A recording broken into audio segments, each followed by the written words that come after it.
right, so I will now call the meeting to order at 7:30. Mr. Clerk, please call the roll. We'll do Supervisor Gailson Schreisenberg. Here. Trustee Kate Cassell McNally. Here. Trustee Elliot Rob. Here. Trustee Stephen Moser. Here. Trustee Danielle Rubin. Here. Assessor Jan Churchwell. Yes. And our Administrator, Larisha Hopkins. Here. Madam Supervisor, we have a quorum for business. We'll stand for the Pledge of Allegiance. I pledge allegiance to the flag of the United States of America and to the republic for which it stands, one nation, under God, indivisible, with liberty and justice for all. A supervisor's report. The most important thing is that we timely filed our decennial reports with the county. They have said they received it.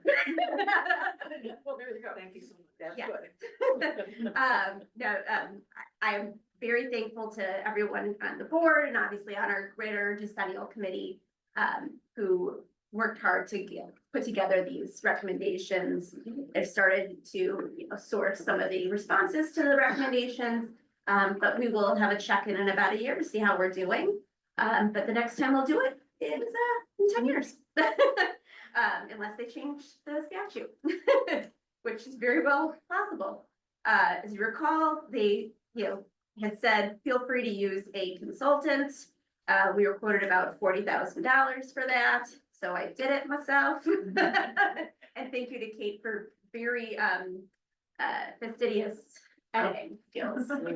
Yes. What if you didn't do it? No, I didn't.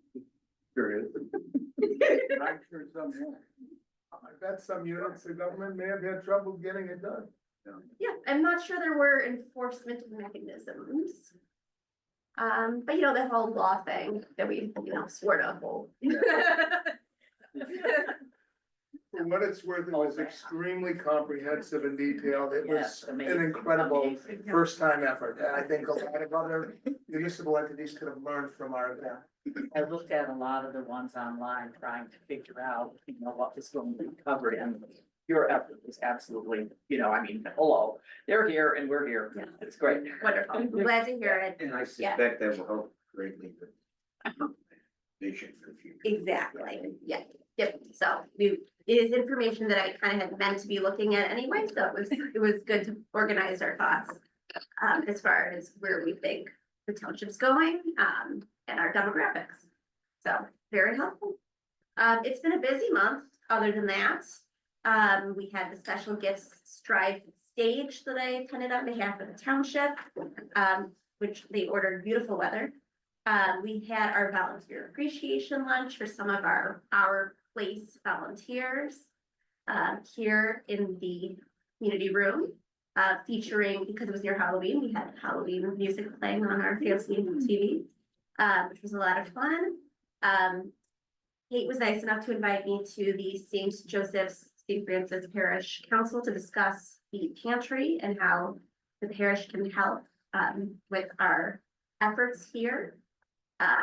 We had the new executive director of the Cancer Wellness Center came over to tour the pantry and to meet with me and Steve. There was the Oakton College donors brunch just last weekend. So I got to meet some of the scholarship recipients that we are supporting in person. In particular, we had one woman who is a nurse, who's going to be a nurse, and another person who's going into manufacturing engineering, who were very nice, and I'm glad I got a chance to meet them. And I was there with our supervisor counterparts from Maine, Northfield, and Niles as well, who all had their scholarship recipients there as well. So that was nice. Let's see, we had our first veterans brunch in memory. There very well could have been. But in our memory, and it was extremely well attended. And a lot of fun. So a lot of really interesting stories. We had people ranging, from World War II. We had Korea, Vietnam, and then a smattering of other conflicts and wars. A man was telling me about smuggling out Jews out of Liberia. Wow. So, Liberia. yes, that's what he was talking about. So, Love to learn about that. so highly recommend in the future to come hang out. And also participate in the community advisory group meeting for New Trier High School, and that'll be a continuing program throughout this year. This first meeting was about cell phone usage for students and how that impacts mental health and parent relationships as they decide whether to amend their school policy regarding having devices in school. So those will be interesting. We'll talk a little bit more about my fabulous meeting with the treasurer's office in just a moment. So, but until then, any questions on the supervisors? Oh, sorry, we also have the Girl Scouts here. A lot of Girl Scouts. And another, that's a different group. So we had Northfield Girl Scouts come in, both brownies and juniors, to come toward the food pantry and bring their baskets. Many of the troops participated in our Thanksgiving giveaway by putting these baskets together. So I always offer to show the troops around. So a few do it for you. I have a question. Are you gonna be doing the state of villages address again? Because they just sent me an invitation. I figured you talked For the Winnetka? in the past, I believe. For Winnetka or for? Please send it over, yeah. I'll send it over to Yeah, you and because they actually, Winnetka usually doesn't invite us, so that's good. Well, Matt usually does, yeah. I'm gonna be away. Yes, please send it over, yep. Because we do intend to have a kind of state of the villages for Wilmette as a part of the intergovernmental meetings, where the various entities can present their decennial findings. So that'll be a little bit different this year than the normal state of the village. And that is helpful to be the person who organizes that for the legal report. So, so I can make it. Any questions? All right, seeing none. All right, we're in line for the approval of the minutes. I've been informed the minutes are not here. We'll have them at the next meeting along with the minutes for this meeting. We're now in line for the clerk's reports. Clerk. So, very pleased to give you a first election update and report, and that is, that we had one filing, and it was done by a new political party, and they showed up right on time. So I was here at 9 a.m., as was this eager candidate, and she represented the entire slate for the New Trier Civic Party, and it's a new political formation initiated by the New Trier Citizens League. So it included a full slate of candidates. They had 85, and it's really whopping, way over the number of required petition signatures, and I inspected all the documents and they all look good. There were no other filings of any other candidate. And this is making no endorsement or recommendation, just procedure. We took that and stamped that. And then as clerk, I sent a receipt to all the members of that slate. So I hope they received it. Although I know there's some overlap here. And then we have until Monday to file objection, and we have all the documents down here in the office. So if anyone wishes to come in, they can peruse through the document. We do not make photocopies for them. Already today was really kind of neat. I had an email, and I've been in contact with the Winnetka resident who's asking about the other features of the consolidated election. And I'm gonna get her in touch with somebody at the clerk's office, because there's a lot about some of the local things, park district, et cetera. So it's kind of exciting because there's very big questions about that. But so far today, we didn't have anybody asking about challenges, and I've been checking my email all the time to see if anyone wants to inspect them. That it's their right to. But that party was pretty smart to have a full selection of everything, so that if there were a question, it doesn't get determined by me. It's an electoral board chaired by our supervisor, the senior trustee, and then the clerk. And then if there's an objection to the senior trustee or the supervisor, we pick somebody, or maybe they would select somebody else to go in. So that's only in case there's objection, and that's until next Monday. So if there's no objection by next Monday, then I just retain all the papers, because they don't collect it. For all the other offices, they collected at the county, just in case you have friends running for office. they collect it at the county clerk's office and then they take care of it. But I take care of these documents and then in January, they have an online thing about certification and then that's the ballot, so. Congrats to that party and their coordinator who turned in, I think, right away, so that. I'm just curious about one thing, if there has been, any kind of, second filing by someone for any of the township offices, would you automatically be notified of that?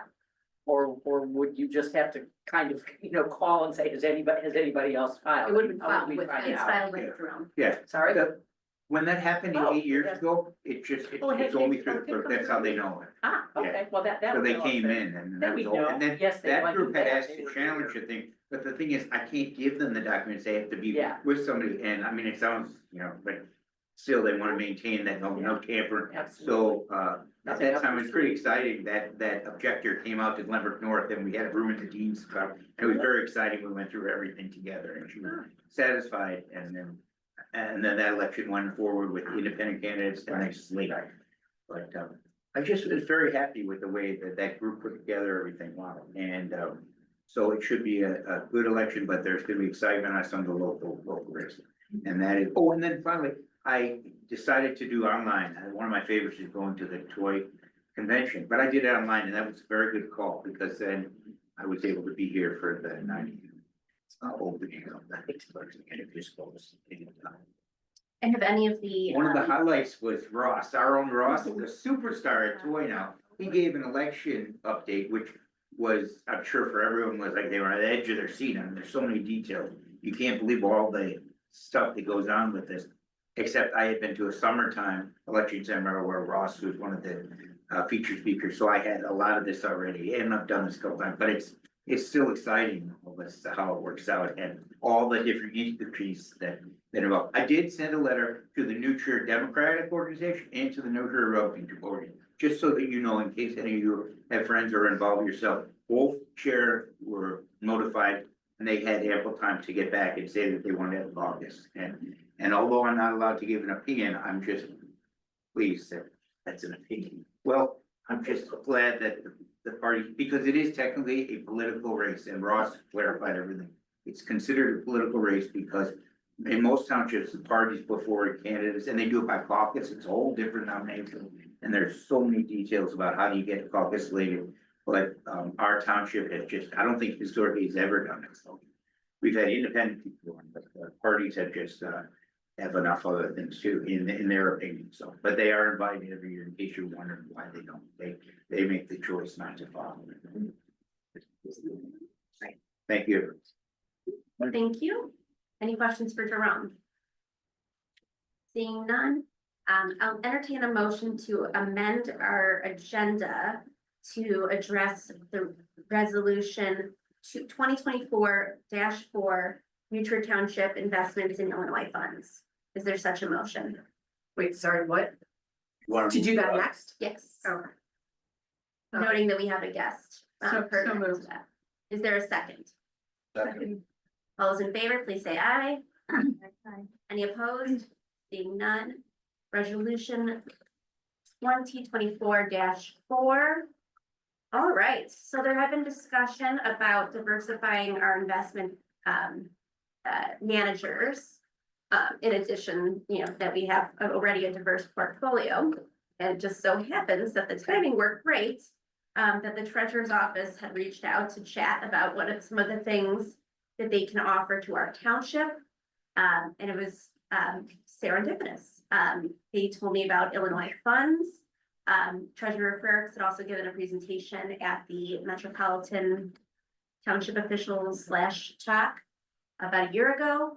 And it had been something that I've been meaning to take a look at, and sure enough, it's pretty awesome. So I would like permission to invest some of our funds in Illinois funds.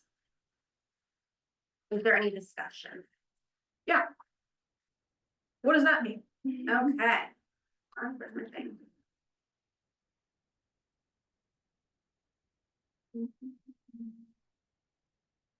Okay.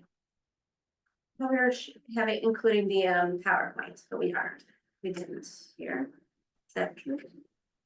There should be another attachment on here. I went back to and looked at it. I have it here if you want me, if I can share. Be great, I will go ahead and make you.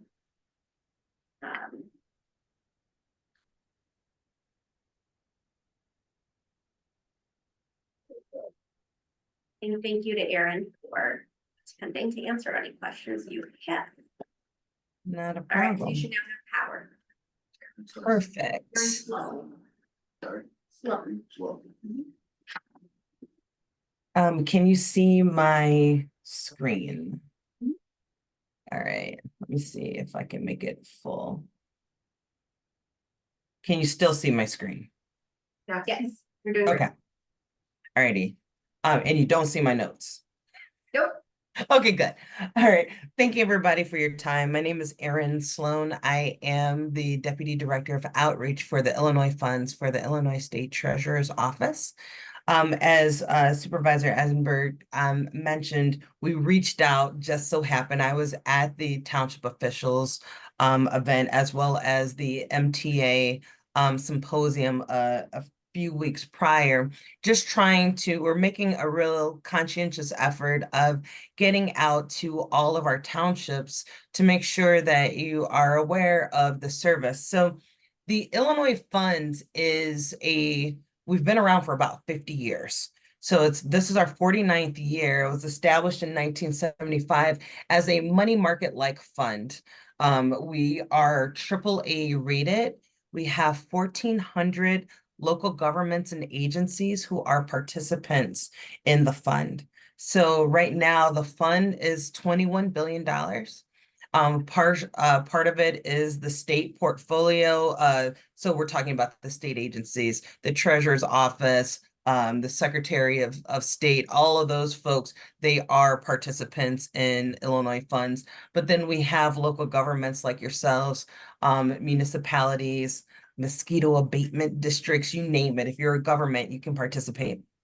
We have had this rating since 1996. We are rated by Fitch. So it is a short-term bond fund. So like I said, it's similar to a money market. We have the ability to provide you the economies of scale to invest in products that local governments typically don't have the ability to. Per the statute with the legislature, you can invest in treasuries, you can anything that's of an agency of the United States government, but we have the ability to invest in corporate bonds, commercial paper, repurchase agreements. So it's a little bit more diversified. We have in our office down in Springfield, we have our own portfolio managers who are employees of the state. We have the ability to provide safety of your principal. So you put $1 in, you get your dollar immediately out. The liquidity, if there's ever a time where, say, the township were to invest $100,000 today, and then tomorrow you say, I want my $100,000 back for another project. If you call my office before 11 a.m., that will be deposited into your bank immediately the same day. If it's later than 11 a.m., it's deposited the next day. As far as liquidity is concerned, we carry about $2 to $3 billion in cash on any given day. So we never have the worry of everyone asking for their money at the same time, because the bulk of it is, more than half of it is the state of Illinois. We also provide a very competitive rate of return compared to your other options, which are certificates of deposits, investing in US Treasuries yourself, or municipal bonds. We have, so those are the 3 legs of our stool. But one of the things that we really pride ourselves on is transparency. If you go onto our website today, you can see everything that we are invested in, down to the CUSIP, that you could look up yourself, of who is the entity, what it is used for, and how long we have held it, and what the price is at any given moment. we have that full transparency that you don't even get with your own typical money manager. One of the things that makes us really competitive as far as you're concerned, if you were to invest in your own, are these are all of the different investments that we have. So like I said, we have commercial paper, government agencies, money market funds, bank obligations. These are, and to the right, you'll see this was as of September 30th. I haven't been in the office for the last 2 weeks. I've been out at conferences, so I haven't updated it. I'll do that tomorrow when I get back in. But we have it broken out by every single asset class, so you can see what we are, how things are performing. Currently, our portfolio is at 4.7%, 729 actually. Given the fact that the Fed has cut the rates again, just what 12 days ago, another 25 basis points. Our portfolio is performing a little bit lower than that, but this is always something that is updated on the regular basis and is at your exposure or at your convenience. You can look it up. This is just the performance through the end of September, where Illinois Funds has outperformed the S&P Local Government Investment Pool Index. About 32 states across the country have their own have similar programs as Illinois Funds, but there are some private entities that are in the market. One that we run into oftentimes is Illinois Metropolitan Investment Fund, IMET. They are at the bottom of the screen there. I think the difference that you really see between Illinois Funds and the rest is we don't have a profit motive. I don't get paid any more money depending on the performance of the fund or how much money I bring into the fund. It's truly a service to our local governments that you can, perform as efficiently to your your taxpayers, as you can say that you're good stewards. The difference that we have between the others are the management fee. So for most of the competitors, they are charging anywhere from 18 basis points to 40 basis points. The state treasurer, we only charge 7 basis points, and that is covers our cost for our custodian bank, which is US Bank out of their Milwaukee office. They handle our accounts, and then it covers our software. So we have the lowest rates on the market, so our lowest management fees. So that's what we are passing on. What you would have paid in fees is going into your coffers as interest income. So that's the big difference. So this was at the end of September. My boss pulled out a pretty sizable chunk for an investment we had to make for some bonds that are outstanding. But in the last year, we have been able to earn over $1 billion in interest earnings for our participants. That's $1 billion fewer dollars that had to be taxed to our citizens that could go further for the different programmings. Folks have been able to build additional roads and to re-roof schools and what have you. So we're really proud of that we're passing on those earnings to our participants. So we're not trying to replace your bank whatsoever. We're trying to complement the bank. And so if like I said previously, your investments can be in as short as overnight, which some people do when they sweep their e-pay revenues that they collect for their credit card processing, or it could be in for a longer term for project. If you're looking for a grant match and you're just holding the funds there until that grant comes in and it's earning interest. We've even had people put bond proceeds or sinking funds for their road programs or vehicles that they're looking to purchase. It's really up to you, however you would use it. There's no limit on the minimum investment. There are folks that have over 200 million in our accounts, and then there are others that have 1,500. We're just here as a service. It doesn't matter to me whatsoever, just as long as you're getting the best bang for your buck. There are no redemption fees. So unlike a CD, if you break a CD, you have to pay a penalty. That is not the case with us. You give us the call and it moves almost immediately. And we don't have the limitations that you have with banks of the level of collateral that they have to put in place. If you have a large sums of money, that's not our issue, because like I said, we carry quite a bit of in cash.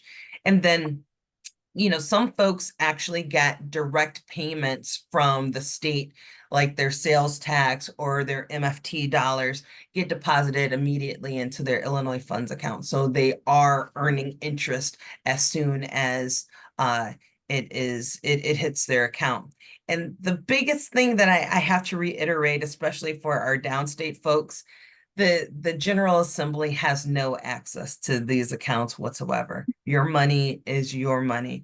And no one can look, even I can't look into it. I don't have access to any of my participants' accounts because I am not a signatory. There are our participant services folks that can help you, but it's only for those who are given permission. So it's really something that we have tweaked over the years that has been helpful. And these are just a variety of ways that people use it. I am a trustee in Southern Cook County for a village of 22,000 people.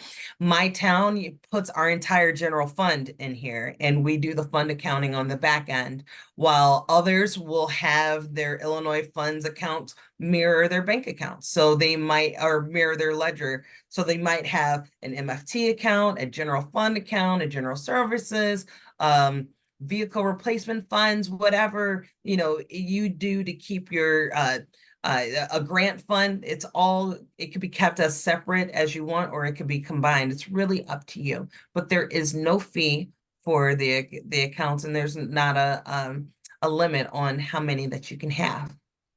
And so that's just a very quick overview. I hope I didn't go too fast, but I know you guys have a lot of business to conduct.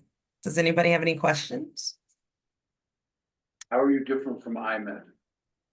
Well, first of all, we have lower fees. We have never had a scandal where we have had to settle and give people pennies on the dollars. That's the biggest the biggest difference between us. But we are completely managed by employees of the state of Illinois, so there is no middleman. You're an excellent presentation. Thank you very much. It's my pleasure. No other questions? Not really. All right.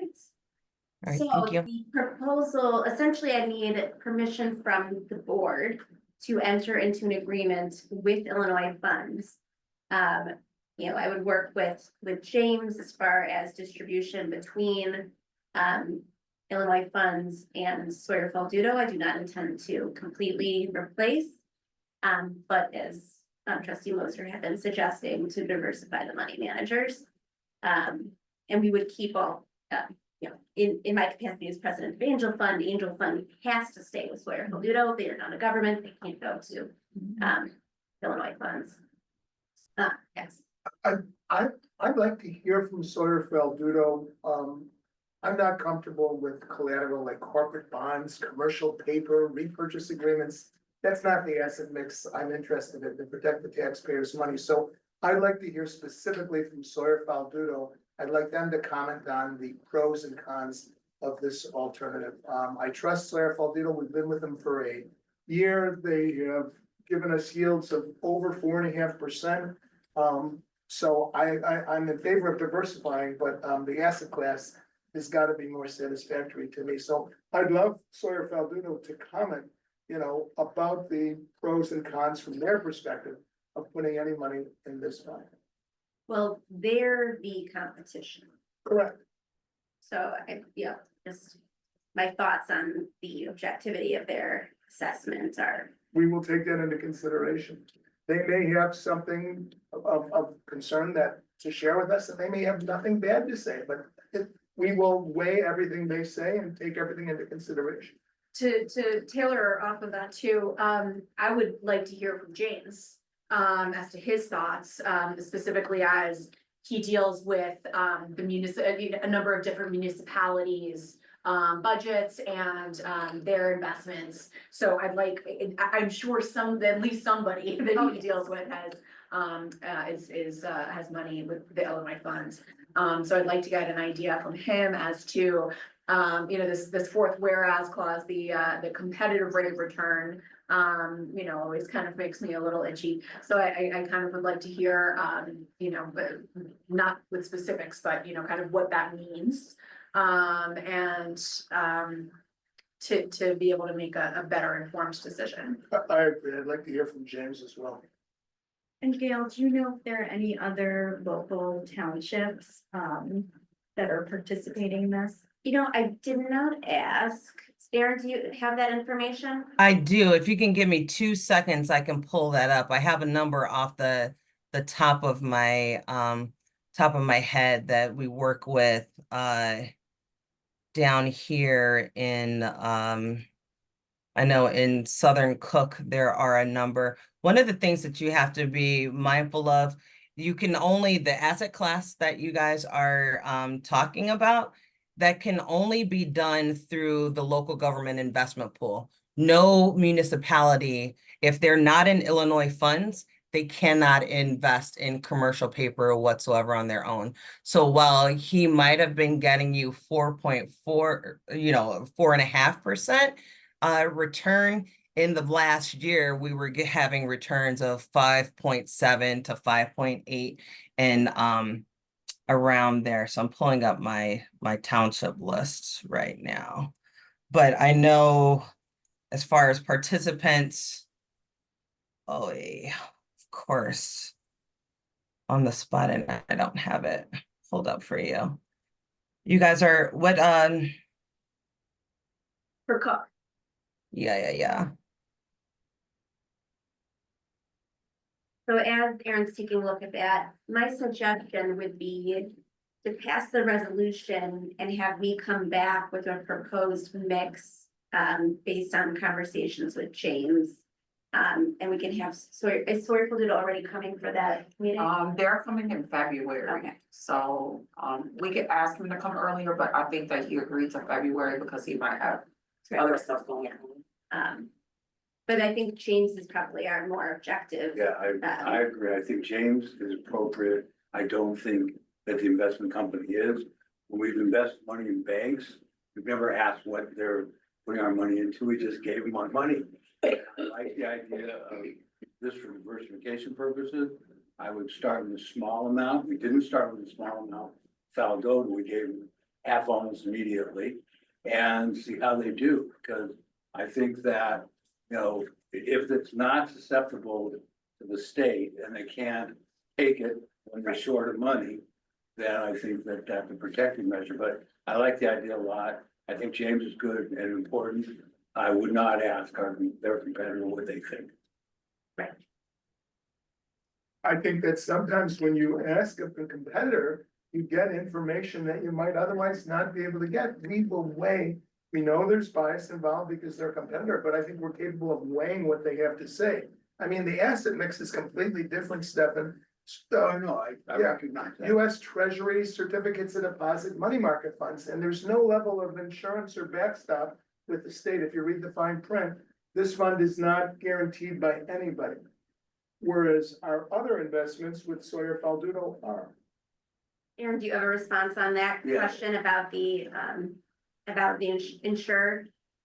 So unless you're invested in, the government agencies, that's specifically why the statute is written that way. Because when you have folks at the local government are not necessarily investment experts to get into anything more esoteric than treasuries and even, doing municipalities investing in muni bonds can be a struggle. We are rated by Fitch, so we have left and right boundaries of Fitch. We've had the highest rating since 1996. But going deeper into that, we have an ESG team that does all of the research on every single security that we're invested in. So yes, we are in commercial paper, but we go down to what's their level of governance, what is their environmental responsibility. We also have nothing lower than A-rated credit that is in our portfolio. Because now, much to the chagrin of my portfolio manager, he would love to get into riskier stuff, but we're not even permitted to do that via the statute that we have to adhere to. So while no, it is not guaranteed, and even if you were, as someone on in the room said, even if you were to invest in the bank and you put it in a CD, you don't know where those funds are going, and you're actually paying for the insurance that you got with FDIC insurance. So, you know, that's also where you lose that. But we have not broken the buck in the 50 years that are that we have been in existence. And so that is because it is managed extremely well by a very diligent staff. I did get one answer. Maine Township said that they are using Illinois funds and they're making a lot more interest than they had been.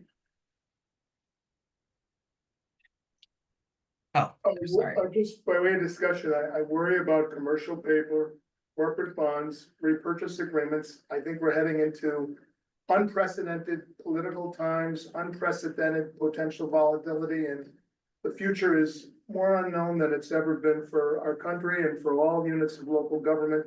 So I would just urge caution. I believe in diversification. I love the progress the state of Illinois is making as a whole. We've got great governance at the state level. Our bond ratings are going up. We're turning things around. We're slowly but surely attacking our pension deficits. So I'm a big believer in investing in the state. I believe in the state and I believe in the direction we're heading. I'm just very, very leery because I know what we've got with Sawyer Faldudo and but I believe in diversification, so I'm going to keep an open mind. Do other states have, Pardon me? do other states have similar funds? Yes, they do. So you have the state of Pennsylvania, the state of California, the state of Florida, state of Ohio, those state of South Dakota has it, Virginia has it. What's different about us is that we manage it in-house. And because of that, those that have outsourced it to other parties, they've either had the risk of anytime you're working with a third party and they are there has been a potential for being, what do you call it, the churn, you know, where you're selling securities. That's been an issue with some when you're dealing with third parties, and then also having the large management fees that you're paying for. So, you know, whatever you are paying your current advisor, I advise you to ask, what is that fee, right? That is the spread of what you're paying them is actually what could be going into your deposits. I totally respect you know, your apprehension for the mix that we have. But if you were to go into your money market account right now, I guarantee you that you are invested in many of those in your personal finances. And we have been doing this again for 50 years. So this isn't the first, you know, rodeo. That our lead portfolio manager actually was with Charles Schwab, that managed a portfolio of, you know, even more billions than what we have right now. So we're outperforming our state portfolio as well as the one that we have for TIAA that's doing our 529 plan. Aaron, one side question. Sure. Why is the state dealing with a US bank branch up in Milwaukee? I think I heard you say something about a US bank up in Milwaukee. Yeah, because we put it out to bid, right? We put it out to bid. And so those that are willing to, some did not like our requirement that we have liquidity the same day. They said, you got to give us 2 days for us to liquidate, because what banks are typically doing is they're reinvesting your money into God knows whatever, and then they've got to unwind that. We make it a requirement for the state of Illinois that we need you to accept our trades. So we close our books at 4 p.m. Central Time is our requirement. And so we need to have everything reconciled. So when our governments come into the office at 7:30, 8 o'clock the next day, that their cash is ready and they know what they have in their standing. So we go to bid every 5 years. US Bank was the one that bid, that won the bid. Not just for price, but also we have the requirements that we needed them to have an online platform that they can that our folks can access at any given time. We wanted to make sure that they were able to get out our statements on a monthly basis, not just in paper, but we also make sure that it's available online. And then we also had the requirement that they have a hotline that is designated strictly for state of Illinois Fund participants. You're not in the mix with anybody else but Illinois Funds folks. So you're dealing with people who know our program and our program only. But we couldn't find an Illinois bank to match the US bank terms up in Wisconsin employing Illinois people in Illinois. We couldn't find somebody local to match those terms. That would bid on it? No, they would not. Wintrust would not, because Wintrust is in competition, and what they actually do, Wintrust is shopping a Illinois Funds like program that they're going around to local governments saying that they track Illinois funds, and what it actually is a certificate of deposit that they spread across all of their charters. And with the appearance of being in the fund, the others that we've talked to, they could not meet our requirements. So the one that is still, we are in conversations with one of the banks that they said we didn't bid because we didn't think these things were negotiable. That was on them. So if US Bank, Fifth Third, and I can't remember who the third party was, those were the only people that bid. As a state of Illinois, we don't have the ability to pick and choose and say, hey, you're local and these people are not. We can score them, but we can't make someone bid, especially when we're in the quiet period. We take our procurement very, very seriously. And I hate to raise the issue the way I raised it, but that's where we are politically. Unfortunately, that's where we are, and I want to keep as much stuff in Illinois as I possibly can. I agree with you. I'm having that issue in my own community right now, but you have no control over who bids, right? Okay. And to be of size, there aren't many Illinois banks that can do it. Yeah. Also, But LA, not anymore. banking. None of it's here. We had that conversation, we were choosing. No, but there are our certain survey, yeah. branches of the big banks that are in Illinois and that employ Illinois residents. And that's what I'm saying. I mean, And they US did Bank- not bid. They Yeah, didn't and bid. I'm not sure US Bank is even banked in Wisconsin, based in Wisconsin. I'm not sure. where they're based. No, it is their custodial business is in Wisconsin.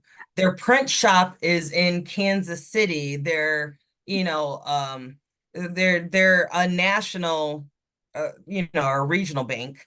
But they are where they are, right? We don't have Bank One or First Chicago. They're not based in Illinois, and they didn't bid. Now we do a lot of business with Chase Bank. We do a lot of business we've been trying to get Wintrust to come to the table when we're doing some of our community development, where the state treasury is actually depositing funds around the state in community and rural and regional banks to make sure that we can get the dollars lent out into the community. So we're still, we work with Illinois banks for that. Our clearing bank for our ePay program is based in Illinois. But when it comes to those that bid, Northern Trust did not bid. And now they're kicking themselves and they're beating down my door trying to find out, how can we make it right? They gotta wait 5 years. Right.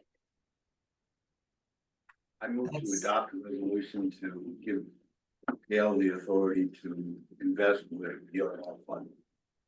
Is there a second?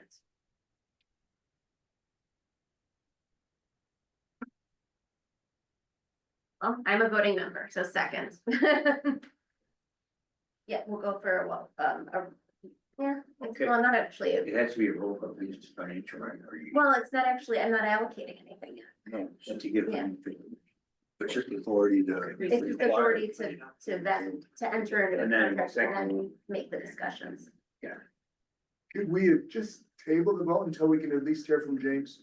Cause I may well be. To get the contract started, right? It's gonna What's take the time real- once I figure it out. What's the harm in doing that though? Well, but I mean, once you get permission, then Gail. Because the way that this is written, section 1 indicates that we're giving her the authority to deposit and withdraw the monies. So she doesn't need to come to us, Yeah. whether or not she does. She doesn't need to come to us with any amounts, anything else. I just want to hear from James. I also want to hear from James, and I think there's a better chance of this passing if we table it so that we can hear from James. I agree completely. But 1 month table. Is there a motion to withdraw the motion?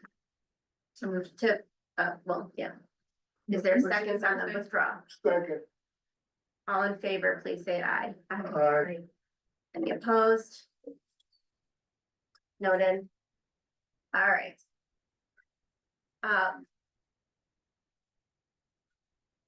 I'll be against. Okay, so Yeah. 3-2. Now we will motion to table. Yeah. Who moved to table? So moved. And a second from Kate. All those in favor, please say aye. Aye. Any opposed? Opposed. Noted. I'm in favor of tabling. Like Teresa said. All right. Thank you, Erin. We really appreciate your time and answering all of our questions. We just need a little bit more information. Yep. And I will get you the list of townships that participate. Of course, I found it right after you guys voted.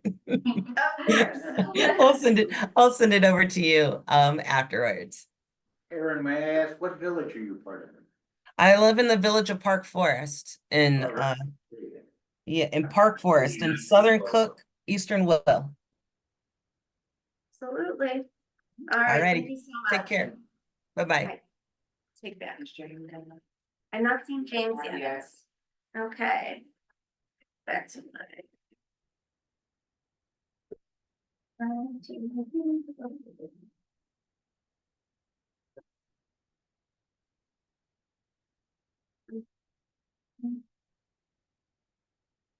All right, we're back in our financial report, but I'm gonna ask that we table the financial report and verification of claims until James is here. Is there a second to my motion? Second. Second, all those in favor, please say aye. Aye. Any opposed? Seeing none, assessors report. Yes, there isn't really any particular report at the moment. Our board of review results came out today. So the people who had filed electronically at any rate already have theirs. Anybody who is waiting for hard copies, presumably they are all in the mail.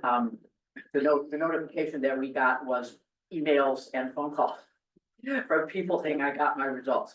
So some are happy and some are not. And there's a the board of review still allows a re-review period, which the county has done away with. Our take on that is if they just gave you a small reduction, they are very unlikely to give you a bigger reduction unless you can point out some material error in what they did. Like they used houses that don't look anything like Kirsten Minor. Did they use any of them because they're not relevant? But unlikely that it would be successful unless the case would be if you got no reduction. then you have a case perhaps for saying, you know, why did you not use this comp? Where did you come up with that one? And so forth. You can make an argument for a reduction. It's very hard to make an argument for a better reduction, or at least one that they're gonna listen to. So that's where we are at the moment, because it's just getting underway and it's only a few days. 3 So days. it happened, 3 days. Yes, indeed, and it ends, I believe, I can't remember whether this was both of them or the county, but one of them used to end at, I mean, that was like 5 PM. You were done. It did not go till midnight the day of. It was like 72 hours. And so we would check on what that timing is, but there are really very few re-review filings. Most people, if there is an objection to what the Board of Review did, we recommend that they take it to PTAB, to the Property Tax Appeal Board. Which is the final step in the process for anybody who has a problem, and it's very slow. Only because PTAB, it is a state agency, and so they have to handle every jurisdiction in the state of Illinois, and they are literally years behind very often. Oh, yes. But the good news with them is that once it is done, it is retroactive to the date of the filing, not as of the date of the decision. You don't get a decision for 2 years. It's gonna kick back to the date that you asked them for the decision. And one of the things the county apparently does quite well is to manage all then of that financing or refinancing as it were going forward. It doesn't change tax bills paid because that money is already gone and allocated, but you get a refund. And your assessment gets adjusted toward your next reassessment period. So you are, you know, it all works. I don't know, sometimes then you can file again. Oh, it's like next year you'd want to do it again, you go to PTAB again. And they manage to keep rolling it forward with, I've never heard around here anyway of anybody saying, but I didn't get what they told me I was going to get, you know, where to go. It seems to work. I can't imagine how really, but it does. Well, that's it. Thank you. Any questions? Seeing none, public comments? Seeing none, we have one committee application for Anna Ossenmacher on the Mental Health Committee. You should have her application. Is there any discussion? Do people not have it? It's in the electronic file. Okay, yeah. I would just say that I reviewed the application and once again, I was extremely impressed with this resident. She's got impeccable qualifications, including a lot of not-for-profit work and a lot of really empathetic type agency work, and just across the board looks like an excellent candidate for mental health or any other. She even was a nonprofit organization consultant. Correct. So, I would move to approve her name for replacement on the Mental Health Funding and Oversight Committee or any other committee in need of her services. Second. any additional discussion? Seeing none, all those in favor of Anna's application, please say aye. Aye. Any opposed? Welcome aboard, Anna. And I love her resume's just so pretty. Yeah.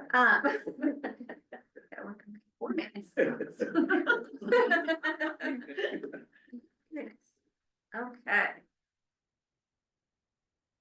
We do have an embarrassment of riches and our talents here.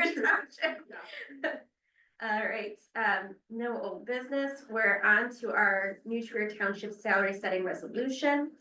As you all recall, that has to be done 180 days before the next term starts, which is tomorrow.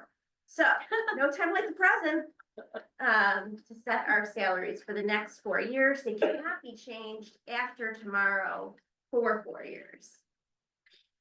I'm moving to bump the supervisor's salary from $15,000 a year to not a penny less than $30,000 a year or more, pending discussion. The fact that it's at $15,000 is Mickey Mouse, it's insulting, it's off the charts, ridiculously low. There isn't another supervisor's position that I can find anywhere that gets paid $15,000 a year. The work to do the work properly for the township, and I'm not talking about the wonderful work that's been done the first 4 years of Gail's presence here. I'm talking about to get the work done in the future and to do it right and to do it seriously. We have to have a competitive salary. And I don't think that salary's been raised for, I don't know, 20 years in this township. 2012, that's right, that's the last one. So for 10 years. Now I'm looking at an elected official survey here, current term 2021 to 2025. There's no two townships that are identical, but all these are part-time positions, just as ours. Plainfield Township in Will County, that's down around Joliet, 82,000 people, part-time job. The salary is 29,000 and change. Troy Township, 49,000 people, again, part-time, a little less population than we have. We've got 53,000 here in Nutria, 36,000. Ella Township, that's in Lake County, 44,000 people, the salary is 42,000, again, part-time. Vernon Township, again, similar budgets, they're all in the $2 to $4 million range. Vernon Township, part-time, Lake County, 71,000 population, 50,000 supervisor salary.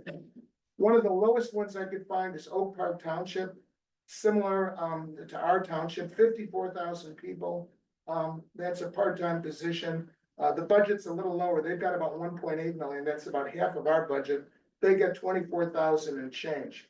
But it starts in the mid-20s and it goes all the way up to 50. And then if you look outside of Cook County, if you look in DuPage County, there's not a supervisor's position for under 45,000. They go from 45,000 to 80,000. So I think 15,000 is ridiculous. It's embarrassing. And I want to make sure in my final year of my final term that we have the proper incentives and the proper compensation in place going forward. Because why this hasn't been addressed for 12 years is beyond ridiculous. So I would not vote for a penny less than 30,000. And if others can make the case that it should be more than 30,000, I'm happy to hear it.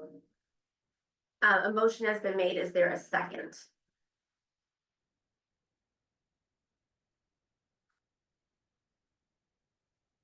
Seeing none. Additional discussion. Gail, I would like your input on this issue. I think that, you're the one that's doing this. My other comment is, we have LaRussia, and I don't know that other townships have a LaRussia. And No.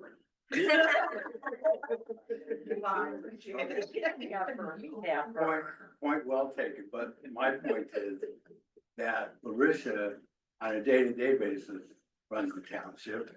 Gail is very important to the township. I'm not minimizing her role at all. And so I'm curious how you feel about it, because we've had conversations and you said you think people should get paid for what they do. And I understand that. I don't agree with Elliot, but I understand that position. So what do you think? I was going to recuse myself from the conversation. Okay, I wonder, because Yes. it's about you ultimately for the next 4 years anyhow. We had discussions about salaries going since I've been doing this for 25 years. And Nutria is unique in that, and maybe times have changed, but there was always a sense of volunteerism as it relates to the job. And that it wasn't a job in the sense that that's where you assume that your income is going to come from. It was more volunteer with some money on top of it, if you will. And that seemed to work for years. And now so you're challenging the premise, which you're entitled to. I'm not critical of that. But I think we haven't moved away from that, in my opinion. And so I'm not, I'm inclined to give something more. I had 20 in my head. You have 30, so we're already 10,000 difference. But I just think that there needs to be some discussion in that context. And Gail's great now and should be here for the next 4 years. But we don't know what the future holds beyond that. And I think that an increase is warranted, Elliot. I don't think the increase you're requesting is appropriate. Gail, I know you want to recuse yourself, but can you give us an estimate of the number of hours over the last 4 years on average that you put in on a weekly basis? If she recused herself, she can't really do that. Well, this is just a fact. This is not asking for opinions about what she thinks is appropriate. It's just asking for a factual piece of information. Give us an estimate of your hours. I would say 10 to 15 hours. 10 to 15 hours a week, let's say 12 and a half on average. really depends on the week. But if you took 12 and a half Yeah, and we sure. multiplied it by 52, what's 12 and a half by 52? I think it's about 600 hours a year. And at $30,000, that's $50 an hour. As an attorney, I mean, we're blessed to have you as an, but the point is, I don't know who our future supervisors are gonna be. Right, that doesn't count. But I'm curious, what is your hourly when you bill by the hour as an attorney? That's irrelevant. It is, it's completely relevant. It's a factual question I'm asking. I'm not, everything is relevant unless Gail doesn't want to. Elliot, I don't wanna get into an argument with you, The but township is getting one of the top employment attorneys in the state for That's $50 an hour. But not in her capacity as an. I know, but this notion of volunteerism, I mean, there's a certain point where, who would volunteer for 15 hours of time? Not only for the next 4 years, but for the future, to do this Herculean work. Yes, Larisha is running the township, but all these townships have supervisors because the administration all these townships have administrative personnel, supervisors, a part-time job all over. So all these townships in the 2 to 4 million a year, they all have people comparable, although not as good as Larisha. Does anybody feel a little bit weird? Just a little bit weird about having this discussion the day after anybody who wanted to file could have filed?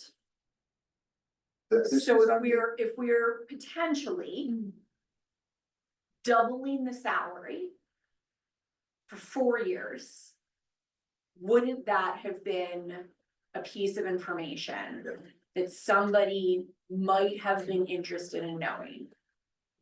This has been on the agenda for months and, I don't know, we've been busy, but the point is, anybody who wanted to object could be here, could do anything. This isn't the first time the salaries come up. I talked about it a year ago and it was on the agenda last month. Anyone who wanted to raise the issue could have come. We've given notice, it's been on our website and now we're discussing it. But to pick up on your point, I have said, and I still feel that way, the bigger the pot, the more the problems. And if you start offering a $30,000 salary or more, that's a whole different animal than a $15,000 salary, and invites that much a competitive environment that you don't currently have, which I kind of like personally, but I understand that, we're subject to having other people come in here, but Kate, I agree with you to the extent that it is a little weird that all of a sudden we're bumping a salary double and we're just heading into a new election cycle.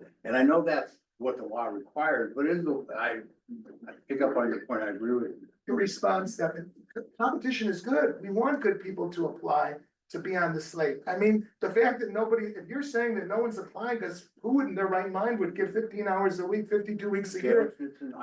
For 15,000, yeah.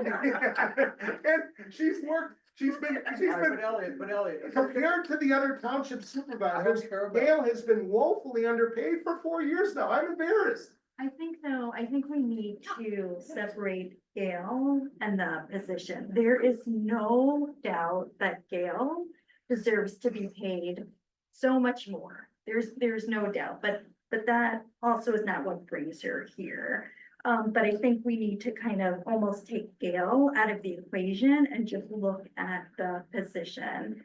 I think the position may warrant a little more than the 15K, and I would be agreeable with the 20K. I think 30K is too much.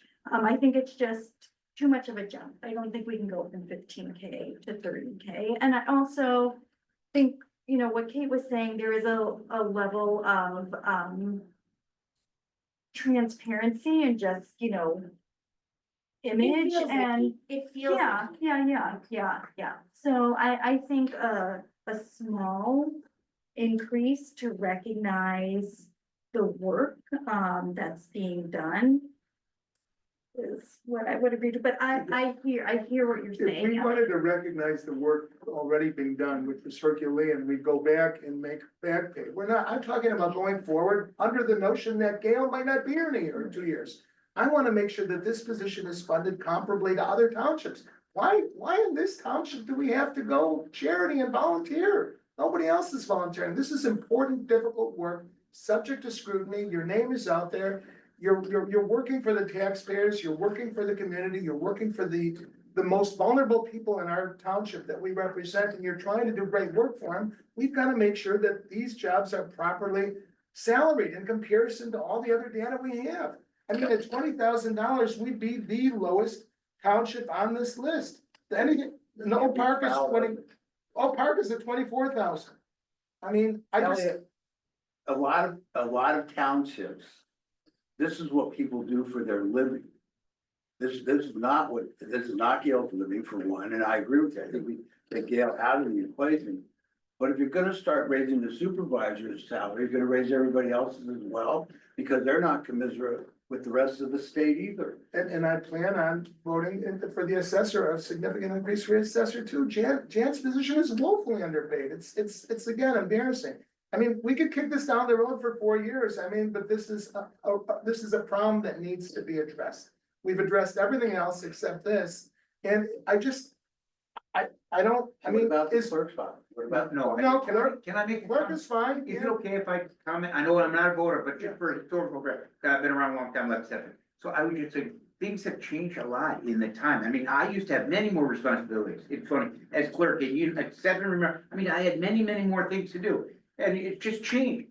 And a comment on Gail, it's Gail's choice to go all the A, B, C, D. Gail loves it, and I'm not saying you don't, but I'm saying this is Gail, and that's why Ellie, because you keep talking about Gail, but Gail has chosen to be a very active supervisor. She's done a whole lot more. And I remember Alan was a great guy, but he had a more hands-off approach, and Patty and Pat, so I've served 4 supervisors, but they each different. And what I'm saying, somebody could then get that higher salary and just do very minimal. Plus 2, Larisha does a lot more than we've ever had before.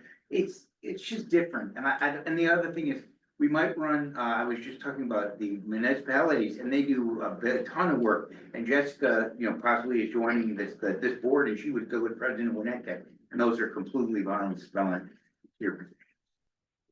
I'm looking at the full-time supervisor positions, and they're up in the 80s and up over 100 in many cases. This is not a full-time position. I think that 15 hours a week is the amount of work that's required. I mean, and the requirements on townships, the legal requirements, like this decennial report, and there's a whole bunch of new requirements. And under Alan, under our past trustee, we were living in the 1900s. I mean, if Alan was running for another term with the level of work he was doing, I wouldn't be voting to him, but we gotta face reality. And reality is that there's no reason in the world that New Trier's salary should be less than every other township of comparable size and complexity. Why do we have to take it on the chin? I don't get it. I mean, it doesn't make sense, and just because in the past it was volunteerism, that doesn't mean that's. Elliot, we've always gotten quality supervisors for the past 25 years that I know. I would disagree with that. We had nothing but, Alan did not do that much. I love the man. Alan was a sick man. Yes, you can't put that out there. I know, That's but not the fair. work wasn't getting done. It had nothing to do with his attitude or what he was willing to do. So that's not fair. That is not a fair position at all. No, but you're suggesting that the work of the supervisor has always been exemplary, and I'm suggesting that for whatever reason, maybe through no fault of his own, it wasn't. And under the Patty years, I mean, there was difficulty with the board and there was lack of harmony. I mean, the point is, we want to make this an inviting position, not only for Gail's next 4 years, but for whoever replaces Gail. Gail may move on with bigger It has ambitions. been for 150 years, Elliot. But what assurance do you have, Stefan, if we don't do anything to make the salary comparable to other salaries? What assurance do you have that somebody is capable of Gail's gonna apply? Because I can't imagine anyone less talented, doing half the work that was accomplished the last 4 years. I mean, Gail literally transitioned us from a Stone Age operation to a cutting edge operation, and she did it in 4 years. It's pretty impressive. And again, I'm not asking for back pay. That would be a separate issue. I'm just saying going forward, let's get with reality and make these salaries comparable to the rest of all the other townships in the state. Elliot, if you double the supervisor's salary and whatever you have in mind for the assessor's salary, and the taxpayer get a hold of that, they'll go crazy. Nobody doubles salaries in any profession, in any business. And also, Elliot, It happens all the time when somebody, when the salary hasn't been adjusted for 12 years. what were most people making 12 years ago? A lot of those people are making double today. Not your teachers, not there, I could pick professions where that's not true. Teachers are woefully underpaid. But, you know, at a certain point, we have to, my motion did not, that their votes aren't there for 30,000. Do you want to make a motion, Stefan? I would move for an increase to 20,000, which is what I said before. Cause I think an increase is appropriate. Second. Could we get on par with Oak Park and at least get it up to No, I don't 24,000? wanna compete, I don't wanna compare us to anybody else. We're the worst township. We're the lowest paid township. And we're one of the most successful townships, we're one of the better run township, we have no corruption in our township. Where do you wanna go with that? I mean, Elliot, some of these townships are completely corrupt and the salaries are indicative of that. And we're not corrupt, and yet we should have the lowest salaries. Yes. To be proud of, yes. And if somebody doesn't wanna work for the lower salary, then don't take the position. But we've done fine getting people to take the position. But That's whatever, smart, I that's don't, smart. Elliot, enough, I don't wanna argue it. There's a motion on. There's a motion on the table. And a second. I need additional discussion. Okay, we'll start with trustee Cassell McNally, trustee Robbins, Raising it to 20? 20, Yes. trustee Moser, Yes. trustee Rubin, Yes. supervisor Eisenberg. Refuse. Okay, refused all.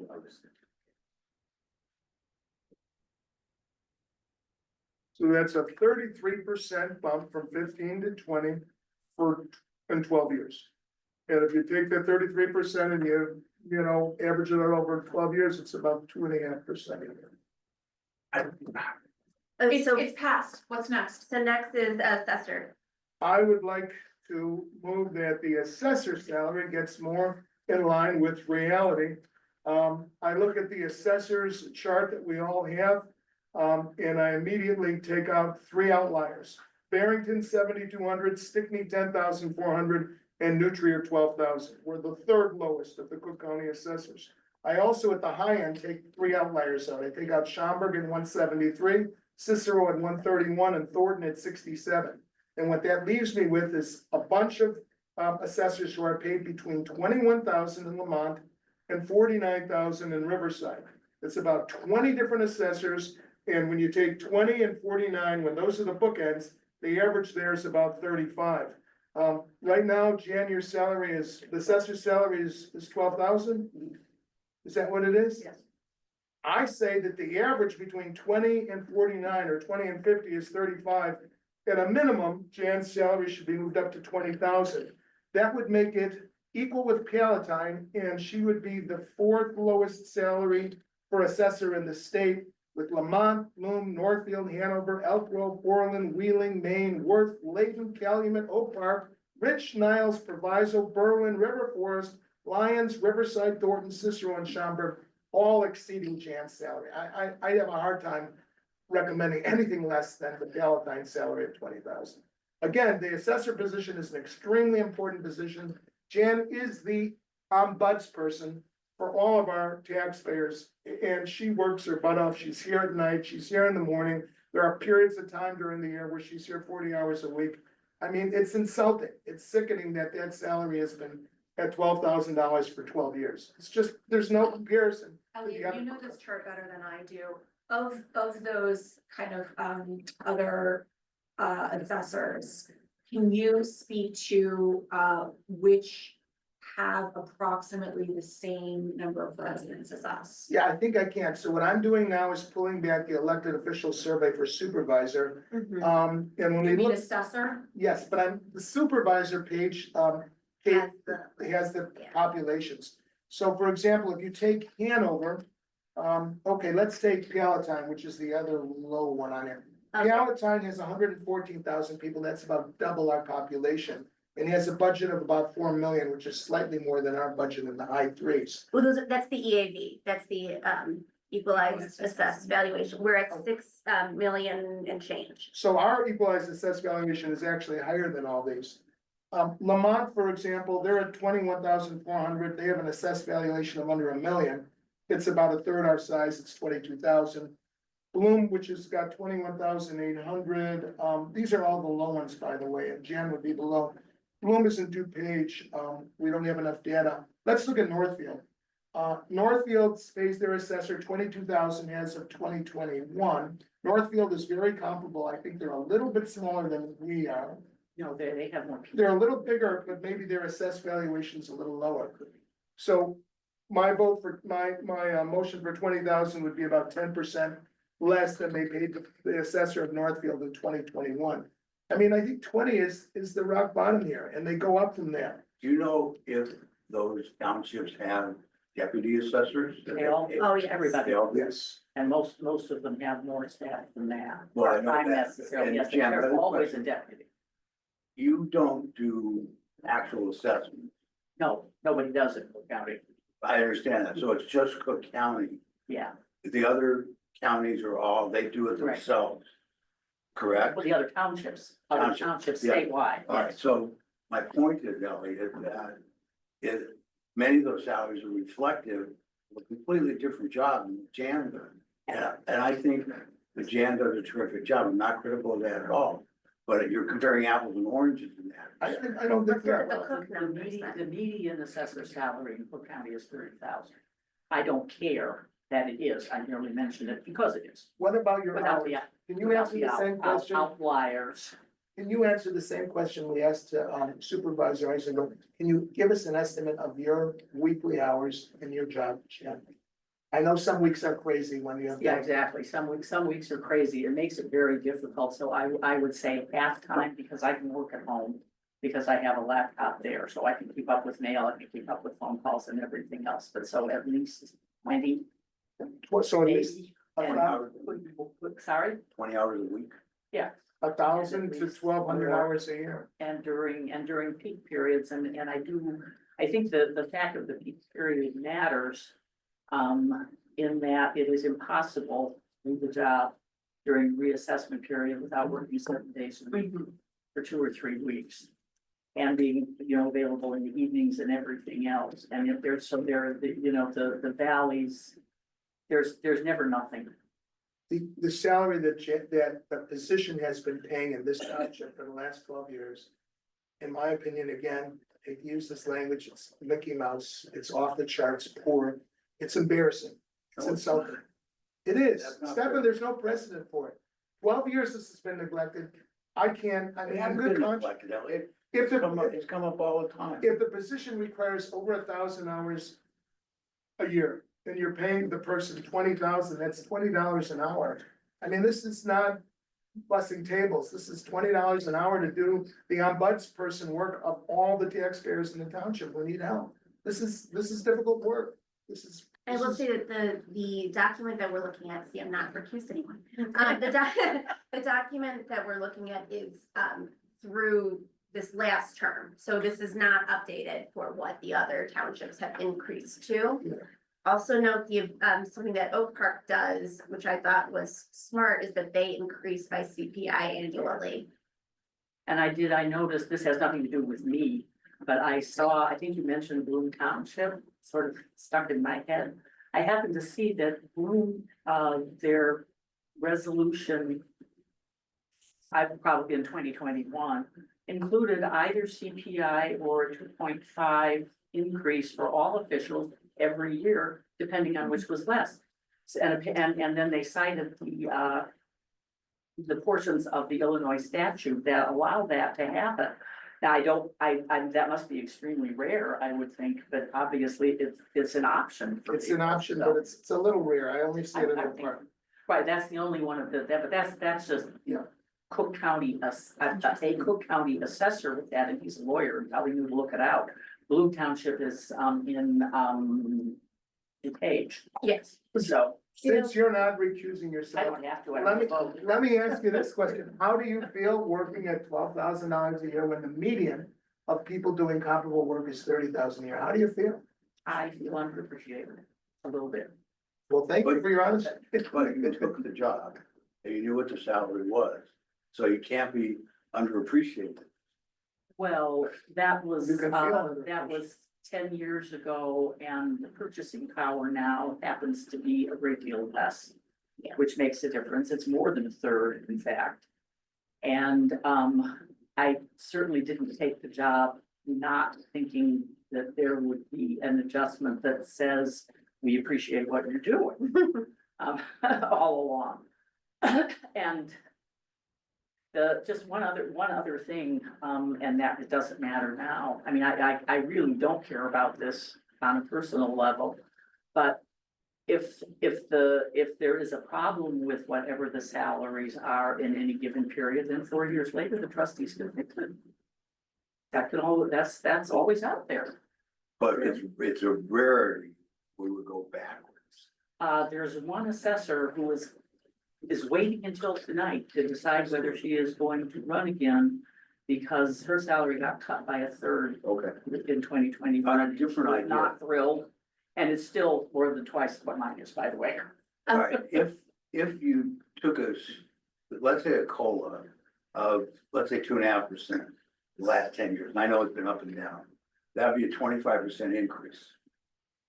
Right, so if we have 25% increase on a $12,000 salary, that'd be an additional $3,000 over the 10-year period. No, it's 25 on top of, it's compounded, Stephen, so it'll be much more.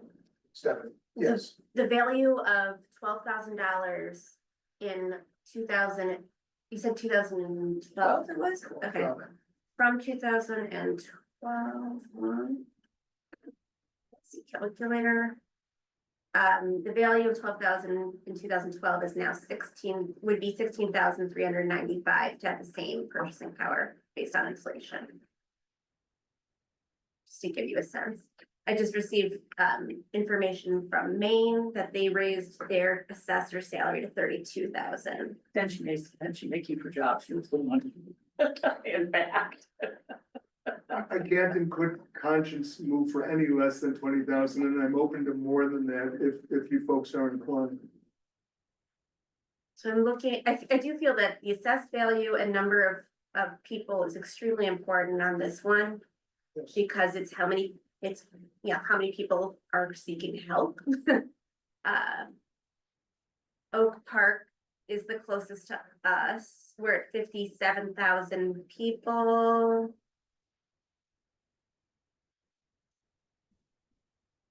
Sorry, did we have a motion in a second? There was no second. There was no second? No second. Okay, I would move to increase the assessor's compensation to 30,000. So no second on it, that dies. Yep. Yeah, second. I would second that motion for 30,000. Can we still, I still want to discuss this. Yep, now we have discussion. Okay, and that seconded, Yes, So now the assessor would be making more than the supervisor? By $10,000. That's crazy. That feels wrong. What can I do? It feels wrong. Yeah, it does. the hours are greater. We go from 12 and a half to 15 a week to 20 a week with many full-time weeks and many evenings. So I don't think it's out of line. Gail doesn't have a deputy either. Gail, with or without a deputy, is committed that she can do her job in the 12 and a half to 15 hours a week. If she had is a deputy supervisor common? Well, like for instance, Niles has a full-time supervisor and then she has an assistant. On top of that? Yeah. Before we give you a deputy, And they have Elaration. although not as good as. Not Larissa, but a Larissa position. Yeah, exactly. And Larisha's on the cool kids club of township assessor, township administrators. Yeah. For whatever reason, these things have been ignored for 12 years. And it's not, sometimes when you have to take action, the action seems like it's a little bit larger, a little bit harsh. I assure you it's not, it's at the bottom of all these numbers. I mean, we have to take some action. That doesn't mean anything. Absolutely nothing. You still want to operate on a volunteer model? Yes, I do. Why in this township is it people are just they've got such great jobs and so much money that they can afford to volunteer their time and their energy for these important tasks? That's part of it, yes. And the other part of it is people are willing to do it. And it's been done that way for a very long time. The salary's been low for a very long time. And we still get excellent people. We get people on the committees, they don't get a dime.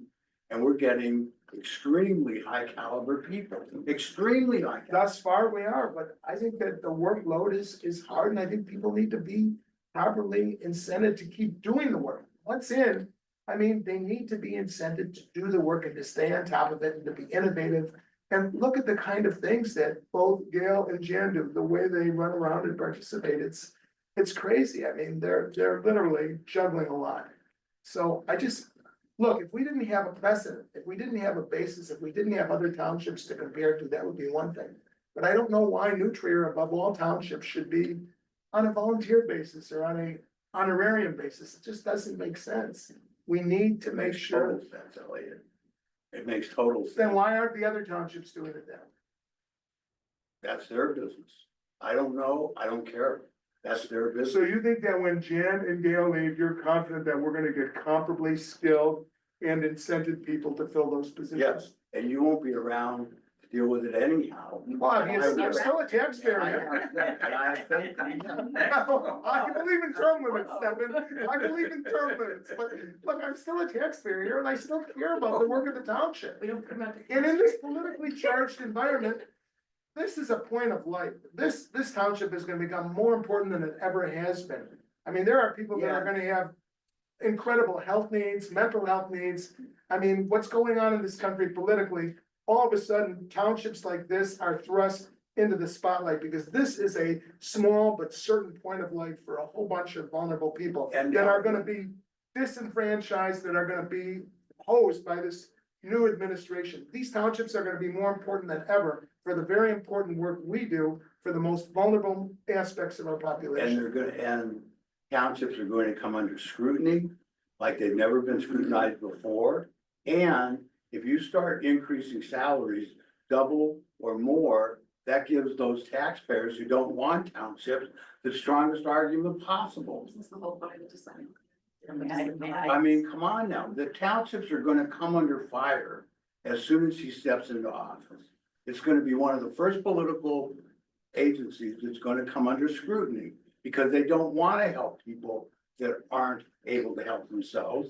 And to add, say to a taxpayer, well, we increased that salary by 10,000, we increased that salary by 15,000. They're gonna look at you and say, we don't want you at all. Forget I mean, you're giving an excuse for people to rally around to defeat the townships. You know, the bottom line is this, but if there is going to be another wave of defund government, which I suspect there will be, you need people, you need people that are in position to work harder than ever to get the message out about what they do and to fight for and to protect the township. If you've got people here that are under attack, that aren't properly incented, they're gonna throw up their hands and say, I don't need this. Yes, I think there could be greater scrutiny, but I wanna make sure if people are, we're gonna fight the good fight to preserve our township, I wanna make sure they're paid commensurately with other townships, that's all.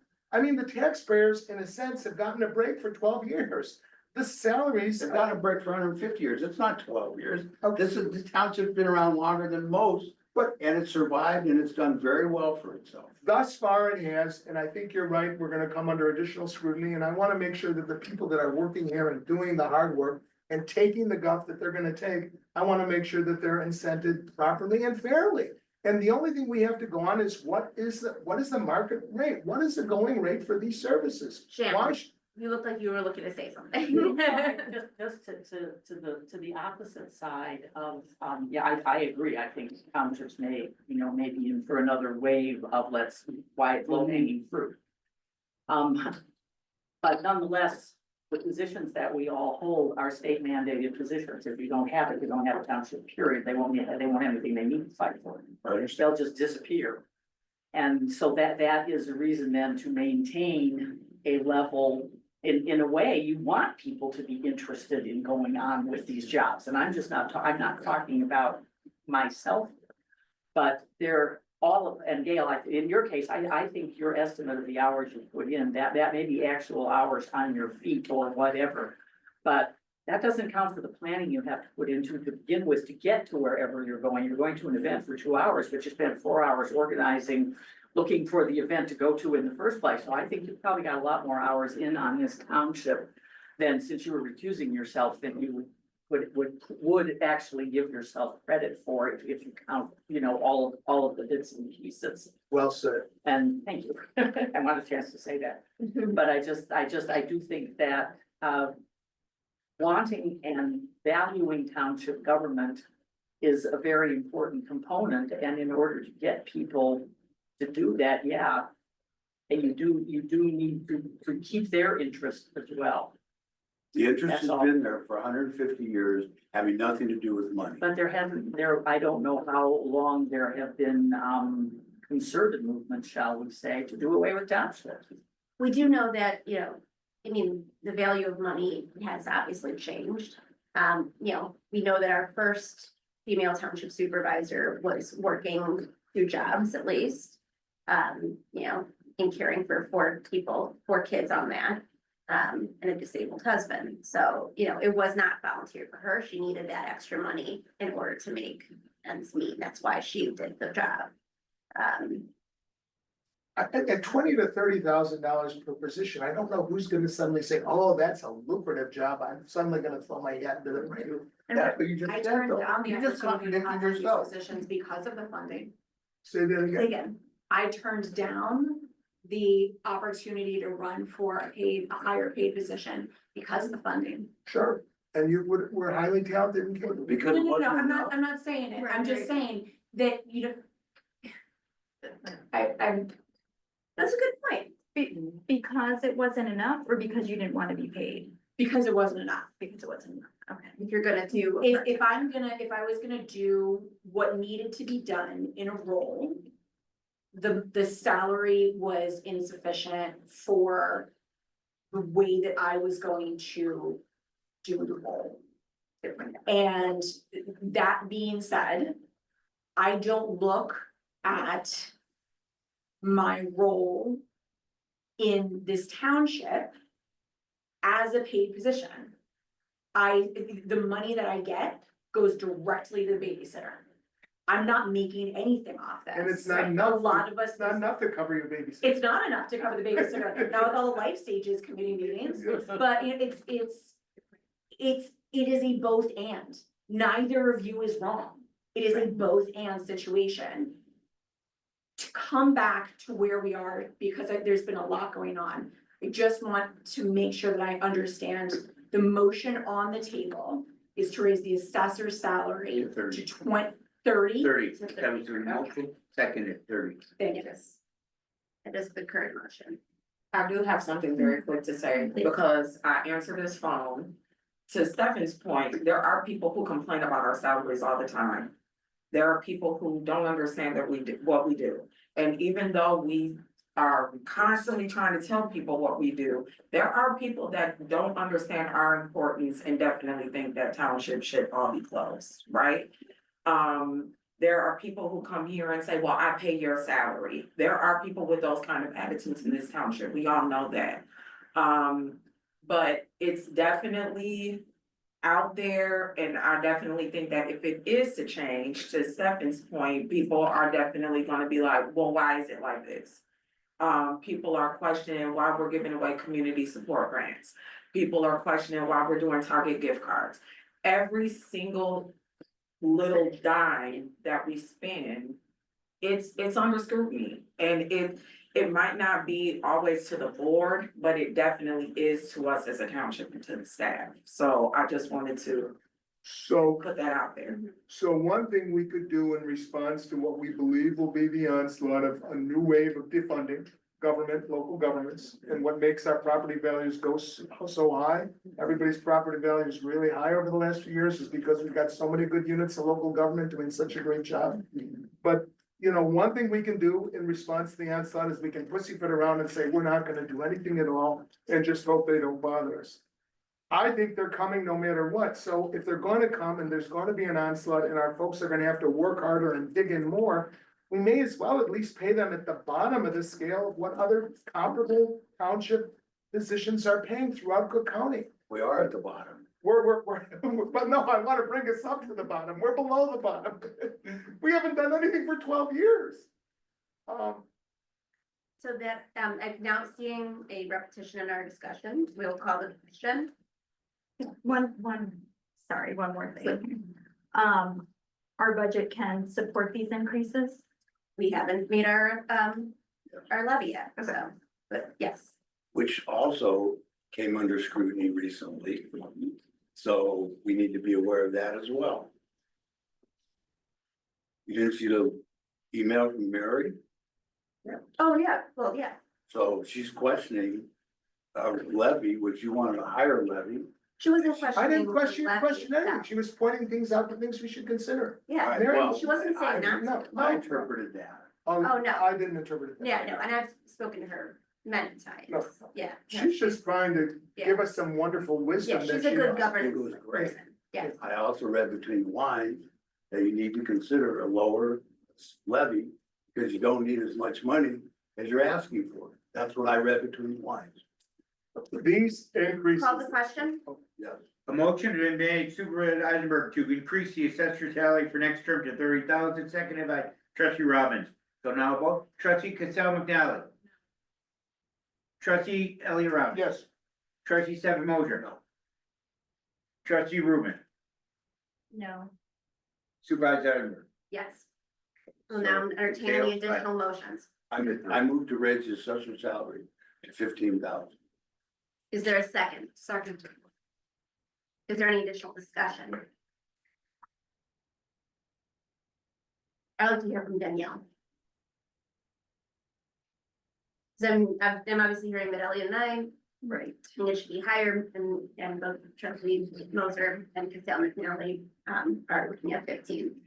So I'm so torn because there is no question the amount of work that Jan puts in. And I do understand that a financial raise does often equate to feeling valued, and Jan needs to feel valued for the work that she is doing. She needs to be paid. I struggle with having, the reason that I voted no is because I struggle with having the assessor making more than the supervisor. So I think 20K would be too high. I'm wondering if 15 would be too low. And if maybe I'm always looking for middle ground so for me, it might be 18K. But if there's not support for that, I could perhaps get behind 20. I don't think there's a problem with having comparable salaries because again, Jan's work hours are maybe 50 or 60% higher than Gail's. They're both brainy positions, require a lot of knowledge, a lot of know-how. I don't think that there's necessarily has to be a relationship between supervisor and assessor in terms of equality, any more than there has to be one between Larisha's salary and Brian's or Jeannie's. I mean, they all have different duties and different responsibilities. But I don't think it's necessarily wrong to have them both at the same salary level, especially since Jan is working about 40 or 50% or 60% more hours. I mean, 20 would be like really the minimum. 20 would put Jan comparable to Palatine, and there'd be Stickney and Barrington below her and about 25 Cook County townships ahead of her, much higher than her for assessor salary. She said the median, and she's right, is about 30,000. I think I would be agreeable to 18. And again, Jan, please do not, maybe there's no other way to take this, but you're worth so much, and I want you to know that that is recognized, but I'm also worried about our taxpayers and doing such a big jump. I think, it takes some time to move the needle. And, this might need to be a more gradual process. I think we need to commit to doing raises every 4 years and not letting it go, 10, 15 years. Danielle, those are heartfelt words and sentiments, I don't disagree with them, but I do think we've kind of dropped the ball here for 12 years. So unfortunately, a little bit of draconian effort is required here to get things back on track. I mean, I might be able to agree to 18, but then I think maybe we should amend the first motion and this one to have that 2.5% or CPI plus the living increase for both supervisor and for assessor. That might be the trading of, that might be this kind of the way I can kind of compromise this out. Yeah, but if you do that, you have to do that for every employee in the township. I'm sorry, that's the way I see it. If you're gonna start doing CPI increases for the elected official, you damn well better do it for the paid position. The reason more why or we less are have doing the CPI in these, in the elected officials resolution versus in, in like the employees is that we cannot change their salaries other than by this. Yeah, I understand So that. that's the reason why it's in there, right? I mean, theoretically, we could have employment contracts. We don't do employment Right, I contracts, know that. right? So But we we'll- generally, we have increased by CPI or more, Or more. depending on the year. For all of our staff, and we did do some right sizing of the salaries a few years ago. And we did some COVID bonuses and so on for yeoman's work during COVID and things like that. We didn't do any of that for the elected officials. If there could be some horse trading, could I you was just gonna say, I'll give you your 18. give it the But I won't 18? go, I won't add the CPI. Well, what about 2.5% a year for both positions? Do what? 2.5%, cap it at 2.5%. No. We went 12 years with 18, doing nothing. that's as much as I'll give. Okay, so in looking at the increase for supervisor. The same increase for the assessor would be to 16. You know, in addition of a third on. What if we did 16 with CPI? For both? I would be amenable to a CPI for supervisor and assessor I'd be agreeable. based on what I'm trying to give you what you want, Elliot. Just start Jan at 18, but just start the assessor at 18. 16 is We just 20% below increased, Palestine. we just increased supervisor by that percentage. I'm trying to make it make sense in our heads. To be a stepwise, and we're heading in that direction, you know, I hear what you're saying, I agree with the tenets of what you're saying. Our people have been underpaid. We are trying to get there, I think doing in this, you know, political moment in time, I think doing such a huge, drastic thing is only going to raise eyebrows and attention in a way that following the decennial report is just going to be counterproductive. So I think that doing a stepped, graduated, so that everybody knows how important they are.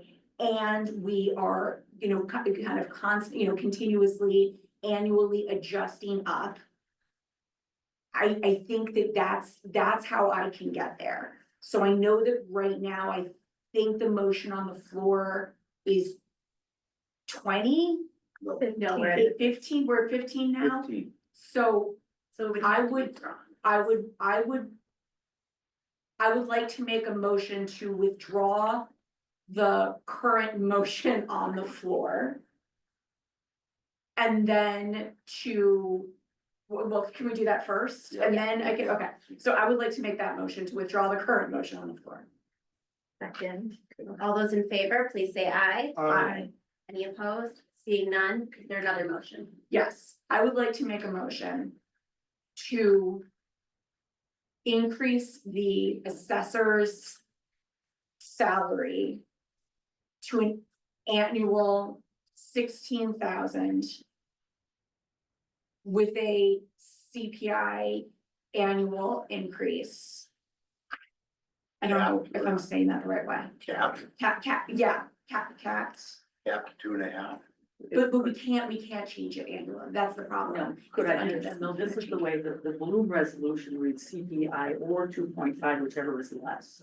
Oh, the less, okay, Oh, So, yeah. and I believe the CPI has been over 2.5 for the last few years, so Right. it has, there. So the there- lesser of, increase would have, yeah, lesser of. yeah, so to Which increase, covers the- increase this, yeah. Covers the basis. So it would be to increase the assessor's salary annually to 16,000 plus the lesser of CPI or 2.5%. And does your motion also Yeah. include that 2.5 and, I think you gotta do this first and then go back, well, I kind of, or do you wanna tie the two I together? would want to like. to- Okay, well, okay, and to amend. And to amend keeping you entertained. the supervisor's salary to the 20,000 annually plus the lesser of CPI or 2.5%. Is there a second? Second. Any additional discussion? I only would state for the record, I just want to make my case for the record once again, that at $16,000. Jan will be paid a little higher than the folks at Stickney, but she still will be about 1/2 of what the median assessor salary is in the state, and to me, that's embarrassing and inadequate, but, Jan, I've made my case for the record, you know how I feel. Thanks, and I appreciate it. And I do fear that we won't have the, at some point, there will be another race, Jan will not run at some point. And you do need to have certain qualifications. It's very difficult to find people who would be qualified, and I want them to want to do it. And they And have to do it well. And they But, have to yes. maintain them as Yes. well. It isn't So we just can't getting do, qualified. we're doing this at the last possible moment. We Yeah. can certainly do it a little sooner next time to encourage, applicants. But as you can see, we do not have the votes for a higher number, so I will call the question. Okay. So I have that all done, check it, okay. Trustee Kate Cassell Down, Yes. trustee L.A. Robbins, Yes, trustee Stephen Moser. Yes. Trustee Danielle Rubin, Yes. and Supervisor Jeff Estrada. Yes. Okay, so that's unanimous. Oh, and sorry, yes, okay, we'll just do it. Not worried. It's too complicated tonight. I, Okay, so, I'm now going to move to table additional discussion of the salaries because James has arrived and I'd like to be cognizant of his time and go back to the financial report. Is there a second? second. All those in favor, please say aye. Aye. Any opposed? Seeing none. Financial reports, Mr. Howard. All right, I'm gonna try to share my screen and then we'll walk through the financials. You are host. Oh, there we go, thank you. All right, so let's walk through the 8-month financial statement ended October 31. 67% of the way through our fiscal year, you can see taxes in full, about 3.7 million here. We budgeted 3.5, so we came in a little bit over, which is a good thing on the revenue side. Replacement taxes, though, we're still down. You see only 54,000 collected. Remember, that's the one the state recouped last year. So again, there is an expectation that they're going to continue that. So we may speed down year on year as much as 30 to 40% in terms of those dollars. Interest is a beat for the year already at about 79,000. So again, something good, although rates are coming down. The Fed cut another 25 basis points. We'll start to see that reflected in the numbers in interest rates across money markets and treasuries. Passport fees here at about 76%. That's in at 23,000. So all in, we're at about 3.8 million. We budgeted about 3.7. So the top line looks like a beat for the year already at 4% better. Look at the expenditures, again, 67% of the way through, they look very good. We're on the numbers. Childcare is just the timing of those payouts. That's why that's a little elevated at 79%. Contractual services up about 2% above where we are in the year. Building and town hall, that's kind of where we see some of these maintenance projects kick in. That's why that's already at 95%. Financial assistance at 73%. So we're looking at about 2.4 million On the expenditure side, we budgeted 3.8, so we are at 61%. Again, 67% of the way through the year in both funds, just slightly elevated in GA. We're up about 2% over where we are in the year. We did have a planned spend down of that fund balance. We're continuing that. That's why you see that we're spending down GA, increasing town. Right now, the surplus is about 1.5 million. We started with 1.9, so we're at about 3.4 million in ending fund balance. Now, as we look at the distribution, taxes in at 96%, replacement tax 1.4, interest 2.1, passports 0.6, other 0.1. On the expenditure side, agency programming at 46%, childcare 6, project 6, contractual services 6, assessor 2, building town hall about 5%, financial assistance 11, pantry 5, personnel 13, elected officials 1. So again, you can see our revenue outlook very good as there's already a beat on the year in terms of the budget, and expenditures seem to be in line a little bit better than where we are in the year. You can see we're now at 67% across most of our agency programs. Just something to point out in the detail. Again, most of these percentages look good compared to where we are in the year. Of course, salaries on the number, that looks very good. To again have the spend down in GA and the increase in town. Fund balance pretty much mirrors our cash position right now, about 3.3 million. Again, we've moved more money into our Sawyer Faldudo accounts. Again, those are our managed accounts. We're at 1.5 for the town fund and about 864,000 for GA. I don't have anything else in terms of the financial piece, but I'd be happy to take any questions on the monthly report. I don't think that this is something for him, but so much for us on page 171 of 260. The Glencoe special needs. What's that? It's under the agency Oh, is programs. that's the, so Glencoe has 2 programs. They've got. But this was just a one-time payout? No, I think it's just not in there correctly. yeah. It must have been mis. Can you show us where it is? It's page 5 of 9, under the profit and loss budget versus actual. It's the first page, it's the one right after this. One sec. And it's the second listed agency program. And where everything else is 66.67%. This one is 100%, and it looks like it was a one-time payout. Okay. Oh, you know what? There was at one point where, they had to combine the payments. Let me take a look at that one. Yeah. You know that one? Yeah, I've been talking to him about this, because I think it was missing from the budget. So we cut the check for it, but it is part of one of their programs. I Right. think it's just us changing this second column so that it can match with the other ones, because I picked up on that too. Oh, good point. Thank you. Yeah, so it's 2 programs. Yeah, good point.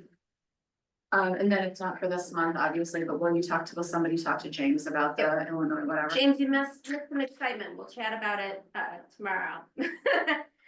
Okay. We had a presentation from Illinois Funds and I want to get your opinion. But Oh, okay. on the spot right now. You've also received an investment report. We are making investment. All right. Our verification of claims, trustee Moser. I move to verify the claims made on the town fund from October 1st, 2024 to October 31st, 2024, as presented in the financial report, this the 19th of December, 2024. Second. Any discussion? Seeing none, Mr. Clerk, please call the roll. Trustee Castel McNally? Yes. Trustee Robbins? Yes. Trustee Moser? Yes. Trustee Rubin? Yes. Supervisor Eisenberg? Yes. Okay, and we did want to have a levy discussion. Sorry, I have way too many things open.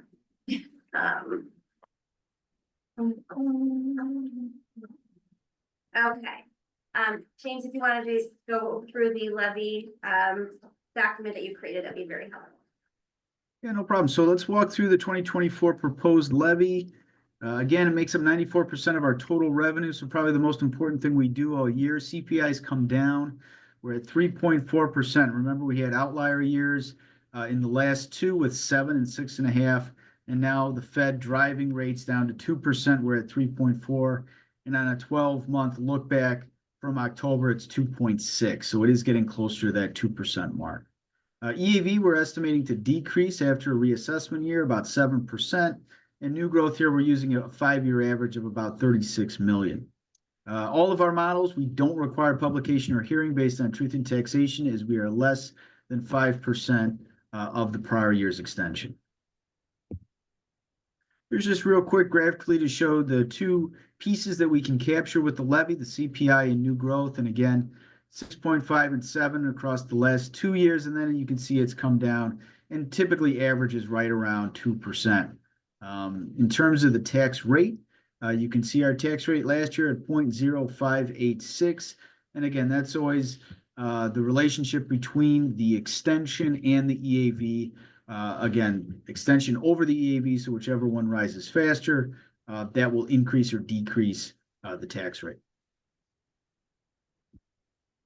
In terms of the portion of the tax bill, we make up 0.8%. Here, I think the mosquito abatement district is lower than us on this is a sample bill. So again, school districts on this bill make up about 65 cents. That's pretty normal to see anywhere from 60 to 7% of the tax bill made up by the schools. Here's kind of the historical look at our extensions. Again, you can see about 4.18% in terms of the total increase, about 4% respectively for corporate and GA last year. We saw an assessed value only increase 1%. So the reassessment year was the year before. It went up 27%, now only 1%, and we do imagine it coming down about 5% is our estimate. Pretty much the norm for after any reassessment year. You'll see a small increase or roughly flat, and then it is going to come down in that third year. So we put some options together for the board. We've also put some additional financial analysis that we'll walk through. But option one, we're looking at a 1% for both town and GA over the prior year's extension. That looks to have new money captured to the tune of about 145,000. The town would see 126,000, GA 19. There would be no PTEL reduction in any of these scenarios. We'd ask for what's in yellow there, about 3.6 million, and we would get the added 3% for loss and cost to take us to about 3.7 million. And again, no cap included here. So that's about $145,000 and about a 4% increase overall. Option two would just to keep the levies at the prior year's extension. The total funds or new money here would be 108,000. The town would see 94, GA 14.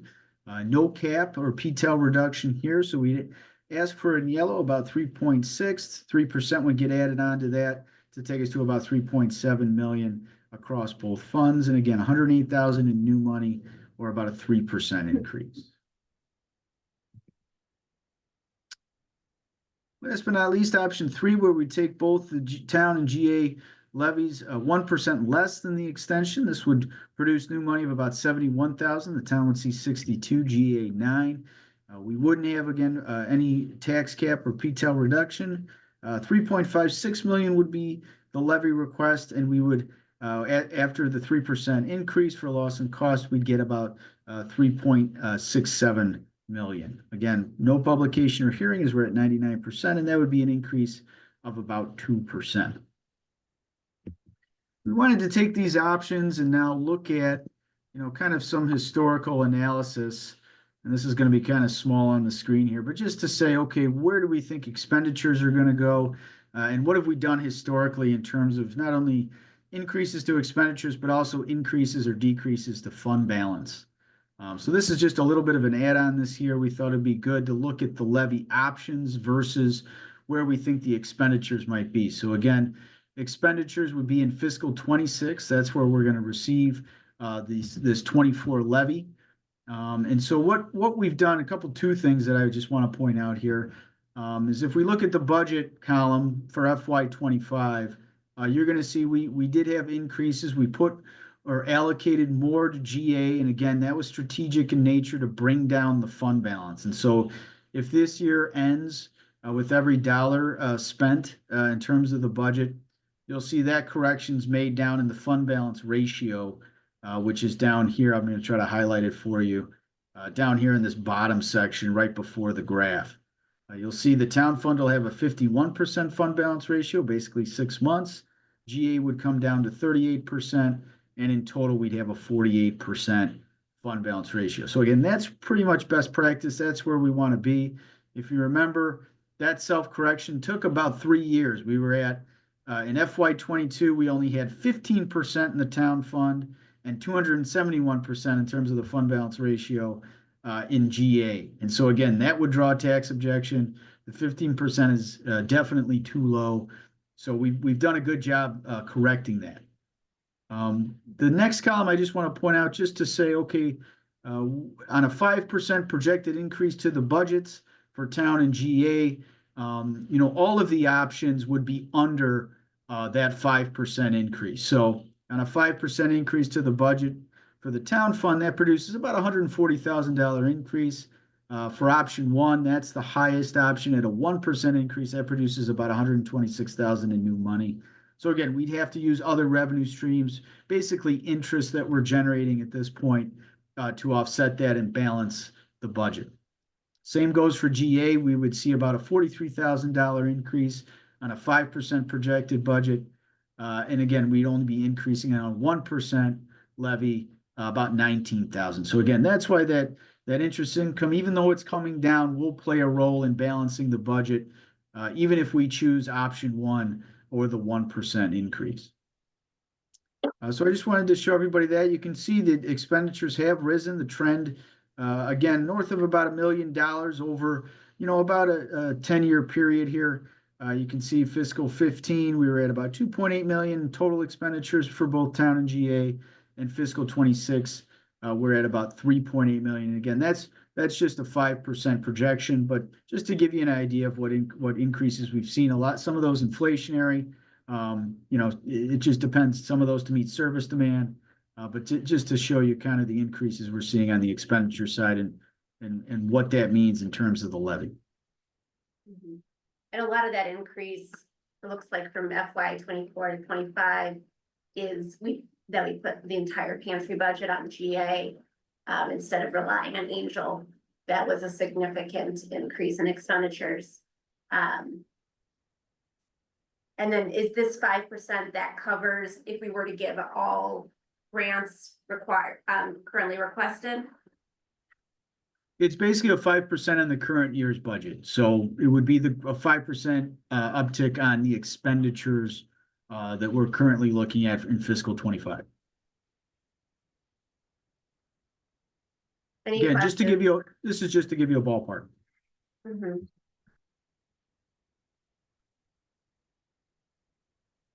And I know Danielle had posed a question about what does a 1% increase in the levy mean to the taxpayer? Yeah, that's a good question. So we did, and I know I sent that to Larisha today. Yes. So we were looking at, again, we're a very small portion of the overall tax bill. So keeping that in mind, let me pull up the numbers that we sent over. Give me 1 second.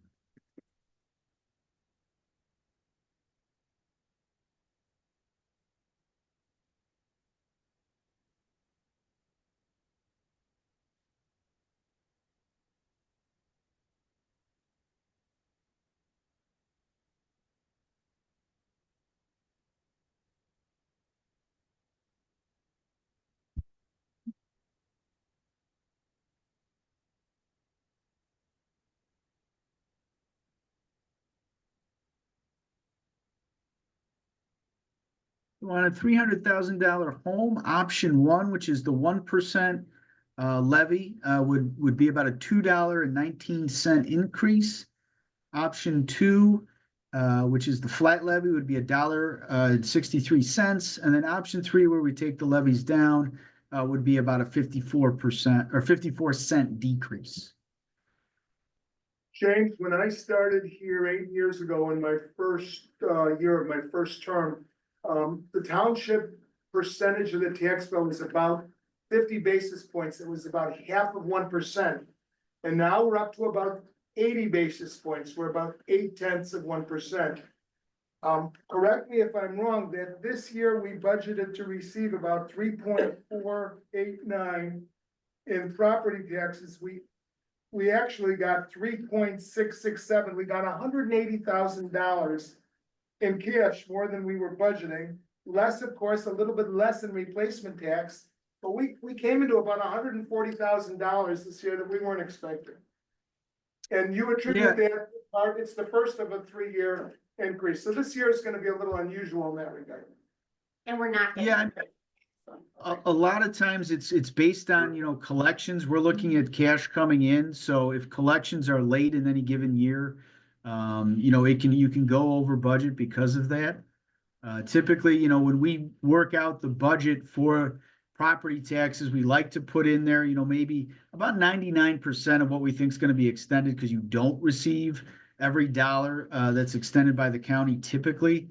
But again, that could be, the overage could just be late collections that have come in for us this fiscal year. And I know we've had this conversation by email, but what is the, when you're looking at the fund balance ratio, what are we trying to achieve?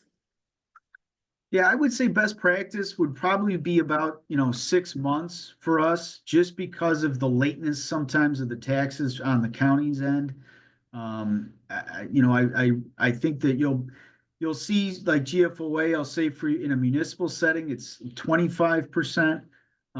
But again, municipalities have a lot of other revenue streams. We rely really on one. And so the timing of those payments becomes critical. And so I think 6 months is a pretty good gauge, and we're just about there. We're at 48%.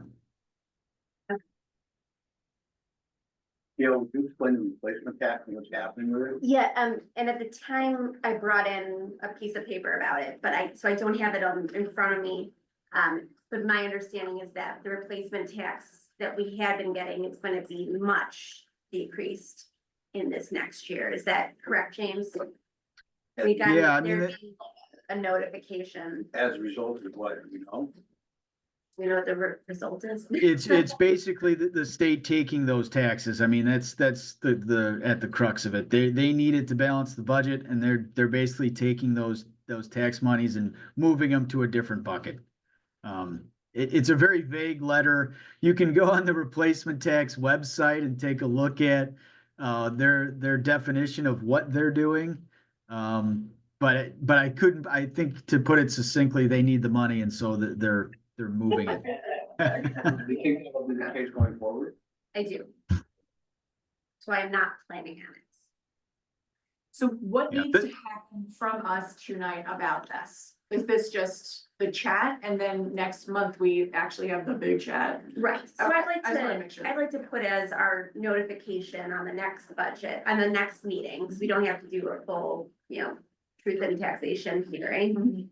I would like to suggest the 1%, because I believe that was James, your 1% increase. the 1% increase. Yes, okay. James?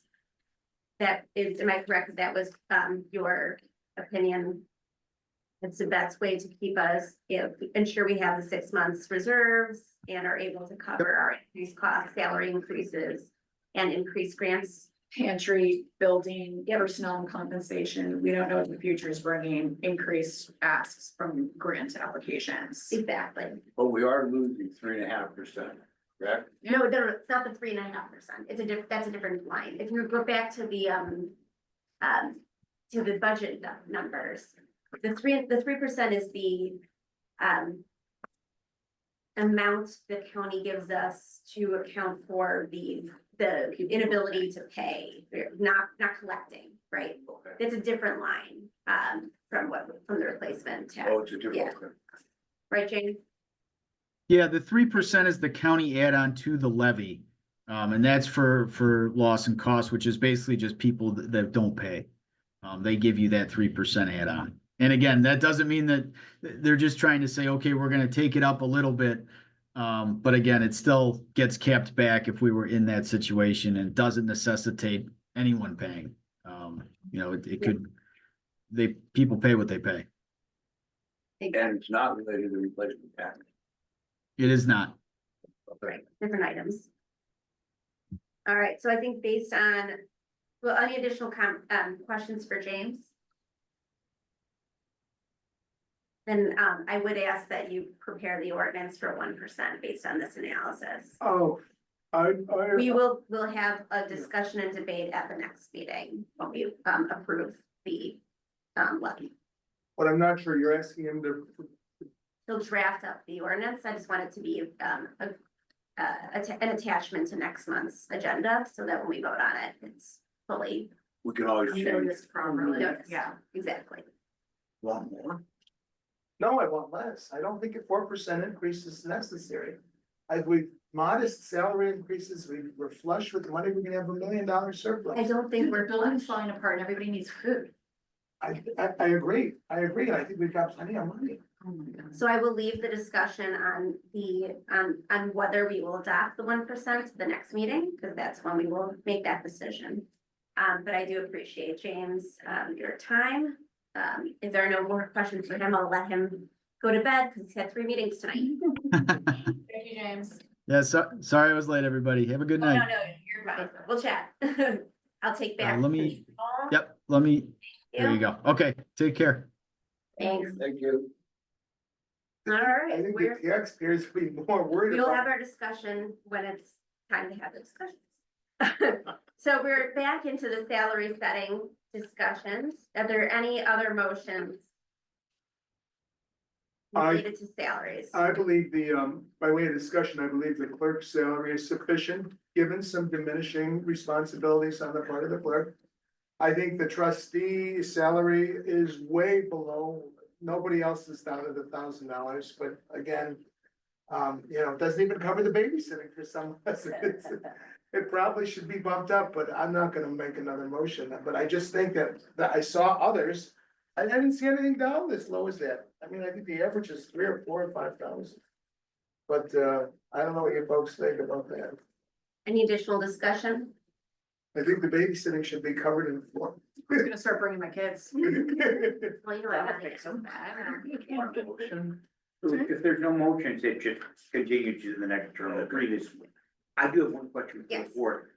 If there are questions from the public, which there could be, and some that are watching this or see, and then going back to Kate's question about the close of the work, who should respond to that? Do you want me to respond? I'm sorry, Should I missed Elliot what or the question. Melanie? The question will be, when public inquiry about the salary increase, would you like me to speak to that, or should Gail or Melanie?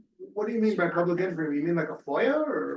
FOIAs or all If sorts there's of a other FOIA, there's a questions FOIA. about, We have a I procedure. mean, all sorts of, I'm nervous now of all sorts of, I know, and it's been spectacular. And that's part of the reason why I've had a lot of less things, everything's online now, it's all so many of the things that I had to do before are done. But who do you want to speak for the board about this issue, Stephen? Like, I'm saying, okay, then could I refer them to you, or would you like me to answer? I guess If it's a it's a- serious question, and like, If How If it's it's a FOIA, you're the Yes. FOIA officer, Right. you respond. Right. If not, they can come to the board meeting or they talk to our supervisor. Yep. Right. okay, so I'll say if they have a FOIA, okay, because, for example, Kate, today's question was not a FOIA, it was a question of, Jerome, where do I go about the challenging and the Mhm. position? So that's not a FOIA, but it's a question, and I'm just thinking there might be a lot of questions from the public about this, and, A lot of questions about $3,000 more for 12 years of doing nothing? no, I. I'll send them to understand the me, workforce. send them to me, I'll be happy to talk to them. Elliot, maybe I should, maybe that would be good. Please. They can see They this can call all me on at the my record. office, or they can meet me outside in the playground, behind the school. Any of them. the ball. Anyway, so we're. Okay, we're I gonna wanna move guess on. I'm not going high anywhere, I'm going lower than they are. Okay. We don't get anywhere by going. Because they're gonna ask, why did it determine that you have to? Call me. So we have an ordinance, that I have proposed. I have added in the changed salaries.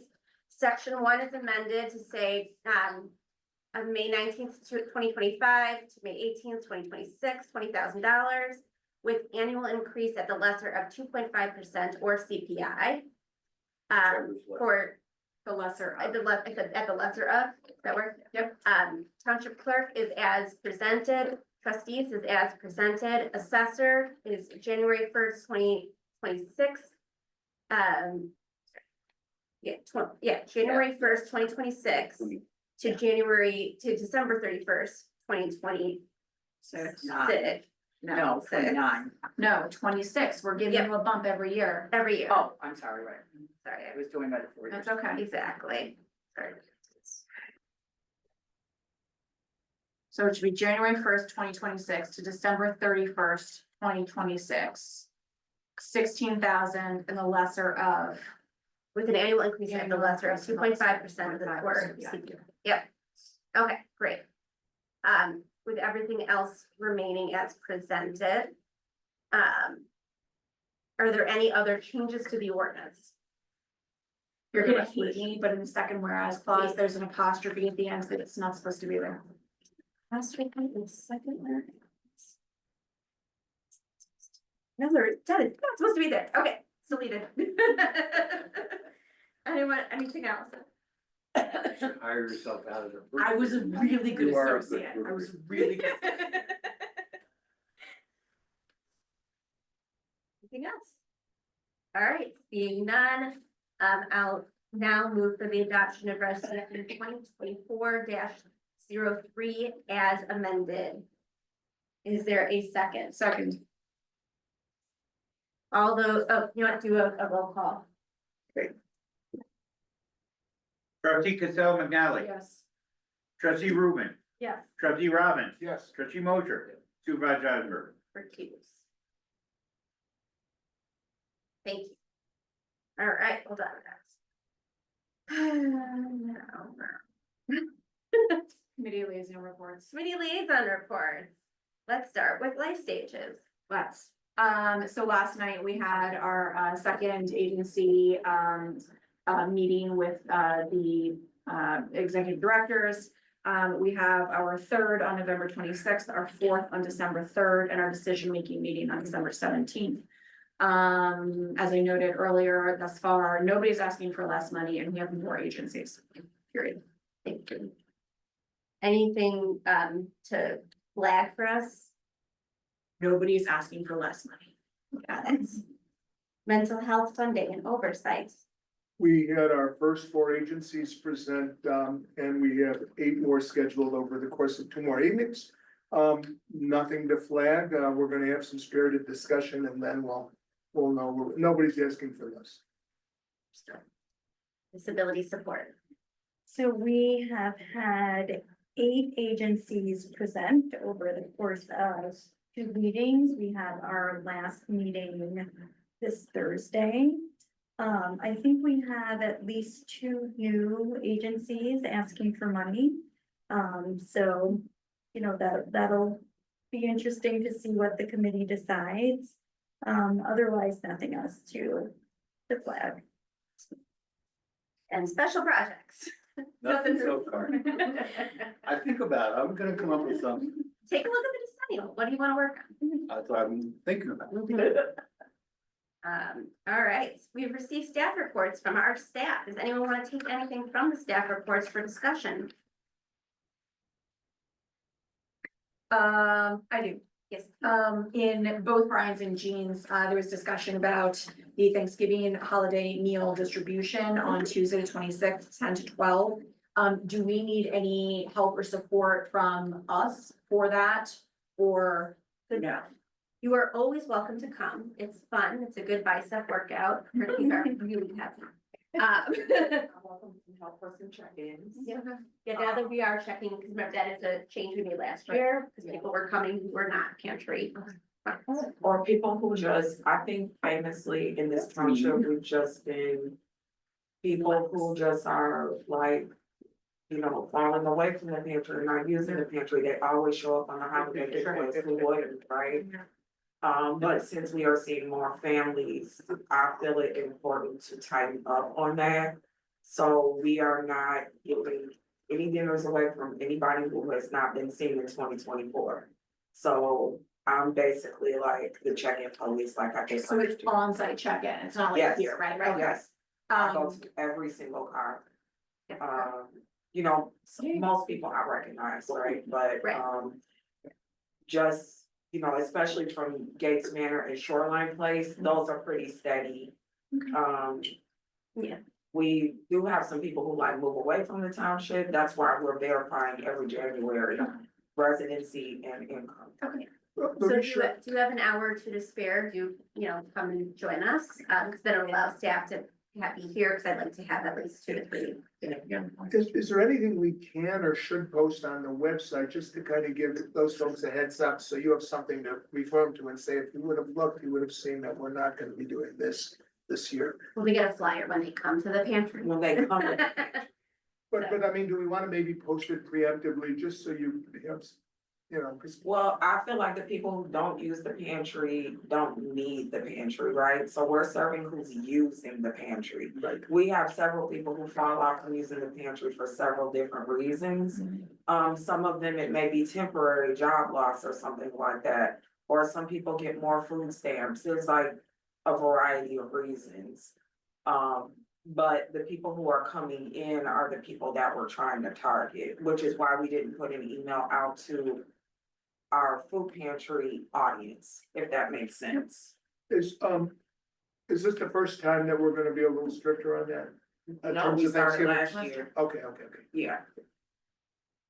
And then I also she didn't put it in her report, but with respect to Melanie, I just wanna shout her out. She was incredible about getting me some very specific information that I needed with respect to our communications over the past year. And, she was able to very quickly get me the numbers that I needed. So I just, wanted to shout her out for, special attention with me. Wonderful. Absolutely. And he's currently working on the floating drive, so if you have anything for connections for the homeless, that was our current program. And do note that she is being trained on passport acceptance, so that when she does have the lesser busy time to the courier, she can help out with that as well. And is she receptive to that training and then? It is certainly going to be a different skill set than she has been used to. And we're gonna work on ensuring that she's comfortable. Yes, Comfortable and willing. Hmm? Comfortable and willing. well, the willing is a. Well, if the job is put in front of you, you gotta do the job, Yes, yes. right? The If that's part- practicing, Yeah.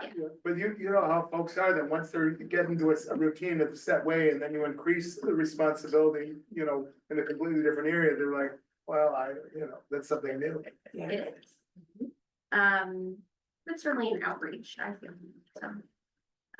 Anything else to bring from the reports? I got the HTML reports within those reports, Mhm. and that was just for information, I take it. Yeah, that's from me, so that I don't have to sound like a A broken record. broken record every year. And, we do have to, some people do have to increase Elliot. I'm not gonna call But Elliot I wanna out. tell you what happened. But some people have never taken their training, Elliot. But. Can I tell you what happened? I called them up, I said, this is my email address, this is where I'll take the testing. They will not do it at Robin's License, that's the only email that I work through. They will not accommodate me. I said, here's my email address, this is where I'm located, this is where I do all my emailing from. Can you please send it to me here? They said no, so I don't know what to tell But you. don't you have your township email Yes. forwarded to your Vine Doesn't Spring? use it. No, but I'm saying that everything comes to Mindspring, but I'm saying I wanna take the class, I wanna study, I wanna take it on Mindspring, that's at my terminal, that's where I do all my work. But I'm saying just enter in your township email. It doesn't work, it does not. Okay, we'll check in on that. Yeah, I mean, I think, Can translate over, it comes into that address, but then you just move it Outlook. I don't. no, but this is where you have to actually take, a prescribed, they won't send it to me at Robin's Law. They won't send it to me. It's probably a security thing, HTML. It is a security thing. Yeah, HTML is, you can't add anything on your computer, which I love them for that. Yeah. We avoid a lot of security risk, we always have 0 threats, and that's highly, attributed to them doing their job, so, So I think they're saying I gotta come into the township and sit on one of No, your. you just have to sign no, up to you just have Outlook. to use your township email. Yeah, specifically just for that. I did it, you should be able to.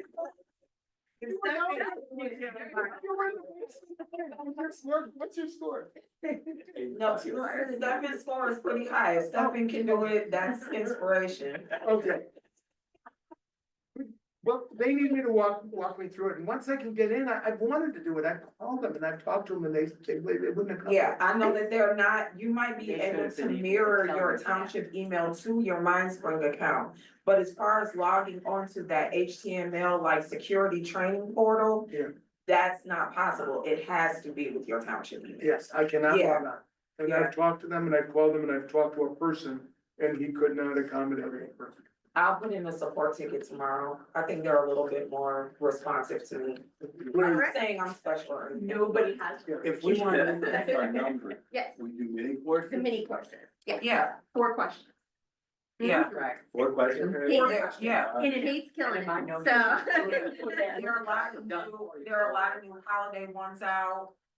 Today I even got a spam from like Adobe, so it's to like keep the staff and all of us really sharp about what these things really look like. They're really good trainings actually, and they're not that long, they're like 2 minutes. It's very short. Is anything, I'm asking for a reason, is anything from HTML appropriate? Like, I don't open up an email if I don't know who they are, Exactly. period. Yeah. It doesn't matter who it Yeah, is. right. So I get a lot from HTML. Those are okay. to open. Yeah, those are all your mini Oh. trainings, yeah, yeah, Yeah, it should say mini training. Cause I do not open an email that I don't know. yeah. Yeah, not anymore anyway. Yeah, Alright. all of the major stuff they send to me and I send to you guys, or I'll start incorporating it into my report, just so everybody can see. And those folks that keep contacting us and saying, I'm Gail and I need you to do me a favor.